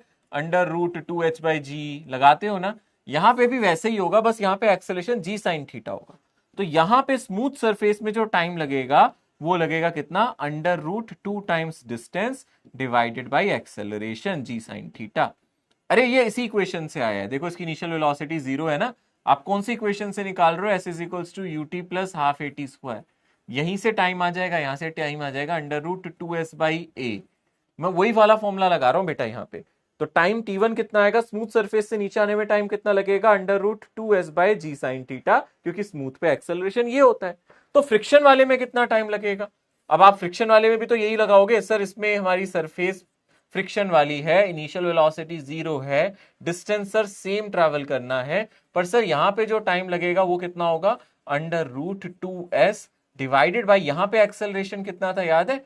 G sine theta minus mu cos theta. समझ में आया? इतना ही तो टाइम लगेगा अगर आप ध्यान से देखो। अब अच्छी बात क्या है, थीटा यहाँ पे 45 डिग्री दी है, तो आपको पता है साइन 45 डिग्री बराबर होता है कॉस 45 डिग्री के, और दोनों बराबर होते हैं 1/√2 के। हमें वैल्यू डालने की जरूरत ही नहीं है, हमें बस इतना याद रखना है यहाँ साइन थीटा कॉस थीटा बराबर है, क्योंकि 45 डिग्री दिया है ना हमें एंगल ऑफ इंक्लिनेशन, ये वाला एंगल हमें 45 डिग्री दिया है ना दोनों केस में। तो अपने को पता है यहाँ साइन थीटा कॉस थीटा भाई भाई दोनों बराबर है। मतलब कि आप यहाँ पे ये लिख सकते हो, ये लिख सकते हो 2s, और यहाँ पे आप साइन थीटा को कॉमन ले लो, क्योंकि साइन थीटा कॉस थीटा बराबर है 1 माइनस म्यू आ जाएगा। बेटा मैंने कॉस थीटा को भी साइन थीटा लिख दिया क्योंकि दोनों बराबर है, तो मैंने यहां लिख दिया जी साइन थीटा 1 माइनस म्यू। अब क्वेश्चन में कहा है जो यहां पे टाइम लग रहा है वो t1 है, यहां पे टाइम लग रहा है t2। ये ज्यादा होगा t2 और t1 कम होगा, तो क्वेश्चन के हिसाब से t2 मेरा 2 टाइम्स t1 है, यही तो कह रहा है। और t2 की वैल्यू आप डाल दो यहाँ पे, t2 की जगह डाल दो 2s divided by G sine theta और 1 माइनस म्यू, ये किसके बराबर हो जाएगा अगर आप ध्यान से देखोगे? √2s, और ये 2 टाइम्स है ना, n टाइम्स है, 2 टाइम्स नहीं दिया, n टाइम्स दिया, सॉरी बेटा n टाइम्स दिया है, n टाइम्स t1, ठीक है ना, n टाइम्स दिया है, मैंने 2 लिख दिया गलती से, n टाइम्स दिया है, तो 2s divided by G sine theta. ये रहा ना, देखो n टाइम्स दिया था, ये रहा n टाइम्स दिया था, 2 टाइम्स नहीं दिया था, n टाइम्स दिया था। ओके, अब आप स्क्वायर कर दो बेटा दोनों साइड, सॉल्व करने के लिए अब आप क्या कर दो? स्क्वायर कर दो, दोनों साइड स्क्वायर कर दोगे तो आपका अंडर रूट हट जाएगा, और यहां बचेगा 2s by G sine theta 1 minus mu, ये किसके इक्वल आ जाएगा? n square 2s divided by G sine theta के। स्क्वायर कर दिया बोथ साइड, सब कुछ कट रहा है देखो यहां से, है ना। 1/1 माइनस म्यू किसके इक्वल आ रहा है? n स्क्वायर के, है ना। अब यहाँ पे आप n स्क्वायर को नीचे ले आओ, यानी कि यहाँ पे आप लिख सकते हो 1/n square is 1 minus mu, और यहां से आपका म्यू कितना आ जाएगा? 1 माइनस 1/n स्क्वायर, ये आ जाएगा, यानी कि फर्स्ट ऑप्शन। ठीक है, देख लो ध्यान से, कैलकुलेशन बहुत ज्यादा नहीं है। अगर आपको ये एक्सेलरेशन दोनों के याद थे और टाइम का फॉर्मूला याद था, जो क्वेश्चन में कह रहा है बस वही करते जाओ, ठीक है ना, बस क्वेश्चन में वही करते जाओ। बताओ, इजी है ना, क्लियर है ना, ये बात समझ में आ गई? जो भी क्वेश्चन में दिया है जस्ट हम लोगों ने यहां पे क्या किया है, टाइम को आपस में इक्वेट कर दिया है, ठीक है। ओके, सब में आप धीरे धीरे होंगे, देखो अगर क्वेश्चंस का लेवल बढ़ेगा तो थोड़ी तो दिक्कत आएगी। अगर आप लाइफ में दिक्कत में आ रहे हो ना, इसका मतलब सही ट्रैक पे चल रहे हो, इसका मतलब आप मेहनत कर रहे हो। जो मेहनत करता है वही समझता है कि प्रॉब्लम आ रही है लाइफ में, ठीक है, क्लियर, डन है, समझ में आया अच्छे से? देखो सॉल्यूशन मैंने बहुत इजी तरीके से बताया है ना, मैंने t1 बताया, आपको t2 बताया, उससे पहले मैंने आपको एक्सेलरेशन निकालना सिखा दिया था दोनों केस में। फिर जो क्वेश्चन में कहा है कि t2 n टाइम्स t1 है, वही डाला, स्क्वायर किया, सॉल्व किया, बेटा आंसर आ गया। यानी कि यहां से आंसर फर्स्ट ऑप्शन आएगा, ऑप्शन ए आएगा, जो कि बिल्कुल करेक्ट है, 50% बच्चों ने कर भी लिया था। ठीक है, अब आगे बढ़े, और क्वेश्चंस बहुत करने हैं भाई हमें, क्वेश्चंस में कमी नहीं आने देंगे। नेक्स्ट क्वेश्चन, इसका आंसर तो सब कर दो यार, ये तो आसान है। यहां क्या पूछ रहा है क्वेश्चन में, पढ़ो, मैं नहीं पढ़ूंगा, आप पढ़ो। A block of mass m rests on a rough inclined plane. The coefficient of friction between the surface and the block is mu. At what angle of inclination to the plane will block just start to slide down? किस angle पे block just नीचे slide करने लगता है? इसका answer आपको पता होना चाहिए, इसमें कोई कैलकुलेशन नहीं है, ये मैं पढ़ा चुका हूं। किस एंगल पे ब्लॉक जस्ट नीचे स्लाइड करता है? क्या पूछ रहा है क्वेश्चन में? अरे ये क्या आप लोगों से एंगल ऑफ रिपोज नहीं पूछ रहा? At what angle of plane horizontal will the block just slide down? क्या यही हमारा एंगल ऑफ रिपोज होता था? बोलो, क्या यही मेरा एंगल ऑफ रिपोज होता था? वो यही तो कह रहा है, क्वेश्चन को पढ़ो, वो कह रहा है एक ऑब्जेक्ट इंक्लाइन प्लेन पे पड़ा है, ऑब्जेक्ट पे कोफिशिएंट ऑफ फ्रिक्शन म्यू है, और ये एंगल पूछ रहा है, क्या पूछ रहा है कि इस एंगल पे ये जस्ट स्लाइड करे। तो हमें पता है, हमने निकाला था ना, ये क्या आया था याद है? ये आया था टेन थीटा म्यू के बराबर होता है, आया था ना। तो थीटा किसके बराबर हो जाएगा यहां से? Tan inverse mu. ये तो सिंपल स्ट्रेट फॉरवर्ड क्वेश्चन था, ठीक है ना, स्ट्रेट फॉरवर्ड क्वेश्चन था। अब इससे ज्यादा आसान सवाल थोड़ा ना देगा एग्जाम में भाई, बोलो इससे ज्यादा आसान थोड़ा ना बना देगा, ये तो बहुत आसान हो गया। यानी कि इसका करेक्ट आंसर क्या आ जाएगा? Option A. 83% स्टूडेंट्स ने कर लिया, वेरी गुड, ठीक है ना, कीप इट अप। आगे बढ़ते हैं, नेक्स्ट क्वेश्चन। ये अच्छा क्वेश्चन है, ठीक है, मैं टाइम दूंगा इसके लिए, पूरे 2 मिनट का टाइम दूंगा आपको। क्वेश्चन पहले अच्छे से पढ़ना है, क्वेश्चन का इंटरप्रिटेशन करना है। जिसने कर लिया उसके लिए आसान है, जिसने नहीं किया वो फंस जाएगा। The force required to just move a body up the inclined plane is double the force required to just prevent the body sliding down the plane. The coefficient of friction is mu, the angle of inclination is. ये सवाल बहुत अच्छा है, ये आप लोगों को अपनी लैंग्वेज में फंसा रहा है और आसान है सवाल। जिसने इसकी भाषा समझ ली ना वो बढ़िया हो जाएगा। पहले मुझे लगता था क्वेश्चंस की लैंग्वेज मुश्किल होती है, बट अब बहुत सारी चीजें हैं जो लाइफ में मुश्किल लगती हैं, ठीक है। क्वेश्चन तो फिर भी डायरेक्टली पूछता है वो क्या चाहता है, ठीक है। लड़कों का दर्द समझो, जिनकी शादी हो चुकी है, उन्हें नहीं समझ में आता आज तक उनकी वाइफ क्या चाहती है, वो क्या बोल रही है, कई बार समझ ही नहीं आता क्या बोल रही है, ठीक है। इस पे डिस्कशन करेंगे बाद में, पहले क्वेश्चन कर लो तुम, ठीक है। यहां तो फिर भी साफ साफ पूछा गया है, क्या पूछा गया है, क्या निकालना है। क्वेश्चन तो आसान होते हैं, ठीक है।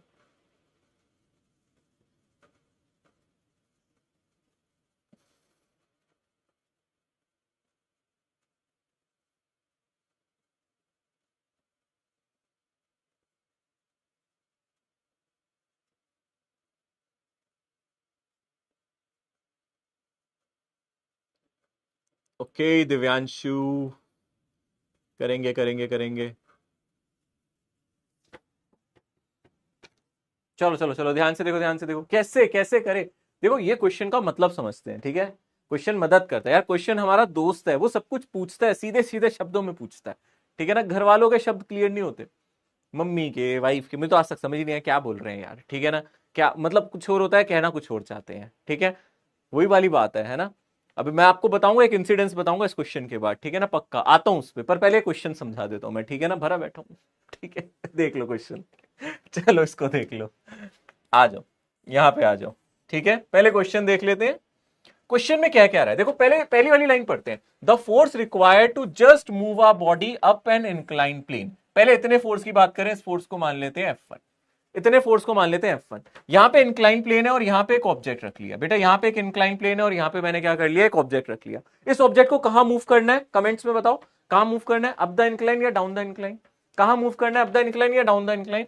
अप द इंक्लाइन तो मतलब फोर्स ऐसी लगेगा, F1 ऊपर की तरफ लगेगा, हाँ या ना, पक्का सर ऐसी लगेगा, पक्का ऐसे ही लगेगा। और इसकी टेंडेंसी कहां जाने की है, टेंडेंसी कहां जाने की है, up the incline, to move the body up the incline. तो आपको इतना समझ में आ गया कि सर यहां पे mg sin थीटा नीचे और फ्रिक्शन भी नीचे, mg sin थीटा नीचे और फ्रिक्शन, फ्रिक्शन क्या, म्यू mg cos थीटा है, मैं डायरेक्टली लिख सकता हूं बेटा।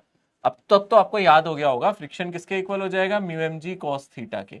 और ये म्यू कौन सा होता है यहाँ पे, अगर वो रेस्ट पे है तो ये स्टैटिक होता है, अगर मूव कर रहा है तो काइनेटिक, ठीक है। तो यहां पे अगर आप ध्यान से देखोगे F1 तो अपना क्लियर है, F1 में तो अपने को कोई दिक्कत नहीं है, यही होगा mg sin थीटा और म्यू mg cos थीटा, सही है ना। अरे इसकी टेंडेंसी ऊपर जाने की है बच्चों, इसकी टेंडेंसी ऊपर जाने की है, तो ऑब्वियसली ये नीचे लग रहा होगा, mg sin थीटा भी और फ्रिक्शन भी, क्योंकि टेंडेंसी ऊपर जाने की। अब सेकंड स्टेटमेंट पढ़ो, अब दूसरी स्टेटमेंट पढ़ो। दूसरी स्टेटमेंट यानी कि दिस फोर्स F1 क्या है, डबल है। F1 क्या है, डबल है। किसके डबल है, दूसरा फोर्स F2, F1 F2 के डबल है। पर F2 क्या है, the force required to just prevent the body sliding down the plane. अरे अरे अरे अरे अरे, ये ऑब्जेक्ट नीचे स्लाइड करके आ रहा था। ये ऑब्जेक्ट कहां आ रहा था, स्लाइड करके नीचे। तो पहले ही सोच लो फ्रिक्शन कहां होगा। वो बोल रहा है ये ऑब्जेक्ट स्लाइड करके नीचे आ रहा था, तो फ्रिक्शन कहां होगा, बोलो ऊपर। फ्रिक्शन कहां होगा, ऊपर, यानी कि mu M G cos theta, यानी कि मेरा फ्रिक्शन कहां होगा, ऊपर की तरफ। ठीक है ना। और एम जी साइन थीटा तो हमेशा ही कहां लगता है, बोलो नीचे की तरफ। और ये नीचे आ रहा था या ऊपर आ रहा था, ये बताओ। ये नीचे आ रहा था या ऊपर आ रहा था, बोलो। अरे नीचे आ रहा था, बोल तो रहे। इसको रोकना है। अरे भाई साहब, ये ब्लॉक नीचे गिर रहा है, इसको रोकना है, तो आप फोर्स कहां लगाओगे, इधर लगाओगे। आप फोर्स कहां लगाओगे, इधर। तो यानी कि F2 भी ऊपर लग रहा है।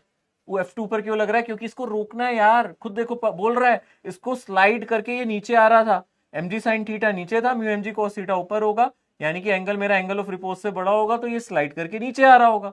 तो आपको रोकने के लिए F2 भी यहां लगाना पड़ेगा। यानी कि यहां पे आप लिख सकते हो F2 plus mu mg cos theta, वो किसके बराबर होगा, अगर आप देखोगे mg sin थीटा के बराबर होगा। यानी कि जो आपका F2 है ना बेटा, वो किसके बराबर आ गया, mg sin थीटा और minus mu M G cos theta के। अब आया समझ में, F1 और F2 की कहानी समझ में आई, दोनों फोर्सेस का फील आया। अरे फील आया दोनों फोर्सेस का, आया ना। अब क्या बोल रहा है, F1 बराबर है 2F2 के। F1 बराबर है 2 टाइम्स F2 के, यही कह रहा है ना। कर दो, जो कह रहा है वो कर दो भाई। मतलब F1 को हम डाल देंगे mg sin थीटा, ये मेरा F1 है, और plus mu M G cos theta, ये मेरा F1 है ना टोटल फोर्स। इसको किसके बराबर कर दे, 2 टाइम्स F2 के। F2 क्या है, ये रहा, यानी कि mg sin थीटा और minus mu mg cos theta इसके बराबर है। ठीक है। अब आप क्या करोगे, यहां पे देख सकते हो, यहां पे लेफ्ट साइड तो mg sin थीटा है और म्यू mg cos थीटा है ना। और राइट साइड क्या आ गया, 2mg sin थीटा और minus 2 mu mg cos theta. बात समझ में आ रही है अच्छी तरीके से, यही आ रहा है ना। आप देखो mg हर जगह से काट दो, mg आपको तंग कर रहा है ना, mg को हटाओ यहां से। ठीक है। अब आप देखो साइन थीटा वाली टर्म, म्यू वाली टर्म एक साइड ले जाओ। आप यहां से माइनस 2 म्यू कॉस थीटा को लेफ्ट साइड ले आओ। यहां पे पहले से म्यू कॉस थीटा था, ठीक है ना। यहां पे अगर आप ध्यान से देखोगे म्यू कॉस थीटा था, आप देखो यहाँ पे म्यू कॉस थीटा था, और यहां से माइनस 2 म्यू कॉस थीटा आ जाएगा, तो यहाँ पे 3 म्यू कॉस थीटा हो जाएगा। यहाँ पे हमारा साइन थीटा राइट साइड जाएगा, 2 साइन थीटा में से माइनस हो जाएगा, तो यहाँ साइन थीटा बचेगा। तो यहां से आप देख सकते हो कॉस थीटा को डिवाइड कर दो, तो 3 म्यू आ जाएगा sine theta by cos theta, यानी कि ये आ जाएगा टेन थीटा मेरा 3 म्यू। टेन थीटा कितना आ जाएगा, 3 म्यू। कुछ नहीं करा मैंने, mg काट दिया, सिर्फ mg काटे हैं। यहां बचा g साइन थीटा, यहां बचा म्यू जी कॉस थीटा, यहां 2 साइन थीटा, यहां 2 म्यू कॉस थीटा। तो मैंने क्या किया, अब यहाँ पे म्यू कॉस थीटा को क्या ले गया, ये वाला 2 म्यू कॉस थीटा को यहां लाके जोड़ दिया, 3 म्यू कॉस थीटा हो गया। जी साइन थीटा को राइट साइड ले गया, तो यहाँ पे सिर्फ साइन थीटा बचा, है ना। साइन थीटा को सॉरी राइट साइड ले गया, तो यहाँ पे सिर्फ साइन थीटा बचा, खत्म। Sine theta by cos theta, यानी कि यहाँ पे मेरा आंसर आ जाएगा ये वाला, ऑप्शन डी। कितना आंसर आ जाएगा अगर आप ध्यान से देखोगे, ऑप्शन डी। ऑप्शन डी बिल्कुल क्लियर है। अरे इतने कम बच्चे भाई साहब ऑप्शन डी के साथ, इतने कम बच्चों ने आंसर ऑप्शन डी किया, देख लो। सभी का ऑलमोस्ट गलत हो गया, ठीक है ना, सभी का ऑलमोस्ट गलत हो गया। ठीक है। बहुत आसान क्वेश्चन था, सिर्फ कैलकुलेशन थी। कितने बच्चों ने सही किया, बहुत ही कम बच्चों ने सही किया। ठीक है। पर एक चीज याद रखो भाई, क्वेश्चन आपकी मदद करता है, क्वेश्चन की बस लैंग्वेज को पकड़ना होता है। और मैंने आपको जैसे बोला था, क्वेश्चंस फिर भी आपकी मदद करते हैं, घर वाले नहीं करते। ठीक है ना। ऐसे ही हुआ था एक इंसिडेंस, अभी थोड़े दिन पहले की बात है। ठीक है ना, मेरी वाइफ का मूड खराब था भाई, उसने बोला कि आइसक्रीम खाने चलना है। मैंने कार निकाली, चलो चलते हैं खाने के लिए। थोड़ी देर बाद कहा नहीं चलना, मैंने कहा पक्का, कहा नहीं चलना, मैंने कहा चलो ठीक है, फिर हम बैठ गए। फिर थोड़ी देर बाद उसने बोला मैंने मना कर दिया तो इसका मतलब है नहीं जाना। मैंने, अरे यार देखो, तंग करते हैं ना लोग हमें, कहते क्या है मतलब कुछ और होता है।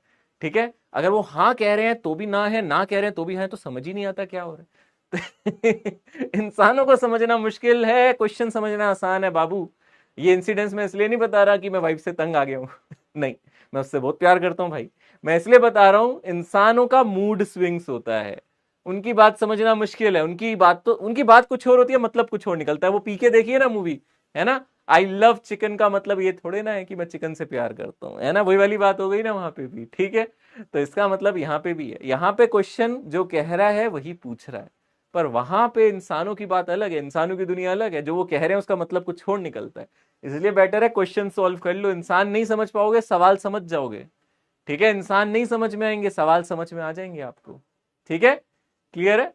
जरूरी नहीं है कि लड़कियां ही ऐसे करती हैं, हमारा भी मूड होता है भाई कभी कभी, है ना, हम कुछ कह रहे होते हैं, मन कर रहा होता है कुछ और, करते हैं कुछ और जिंदगी में, ठीक है। ऐसी काफी बच्चे हैं, मन तो सर खेलने का कर रहा है पर पढ़ रहे हैं अभी, क्योंकि नीट में सिलेक्शन चाहिए, ठीक है। तो वही बात है, इंसान बहुत कंफ्यूजिंग चीज है, पर क्वेश्चन तो आसान है ना, जो कहता है वही होता है यहाँ पे। तो अब से आप लोग इसको ऐसे देखो, सर क्वेश्चन अपने दोस्त हैं, जो कहते हैं वही होता है, ठीक है। चले, बिल्कुल मिलवाएंगे एक दिन, मैडम से भी आप लोगों को मिलवाएंगे। और लाइफ में मेरी एक बहुत बड़ी खुशी भी आने वाली है, जो जल्दी मैं आप अनाउंस करूंगा आप लोगों के सामने, ठीक है ना। और उसके उनसे भी मिलवाएंगे, आपको बहुत जल्द मिलवाएंगे, ठीक है। कई बच्चों को इशारा काफी है। आगे बढ़ते हैं, चलो आज इतना ही रखते हैं, मैंने अगर और क्वेश्चन कराया तो आप बेहोश हो जाओगे, आज इतने ही क्वेश्चन रखते हैं। आगे बढ़ेंगे, नेक्स्ट लेक्चर में मैं और आगे की चीजें पढ़ाऊंगा, आप लोग तब तक डीपीपी को सॉल्व करो, अच्छे से सारी चीजें पढ़ो, ठीक है। चलो, bye everyone, take care, see you soon. मैं और कुछ नहीं बोलूंगा, बाय एवरीवन, ठीक है, क्लियर। चलो बाय।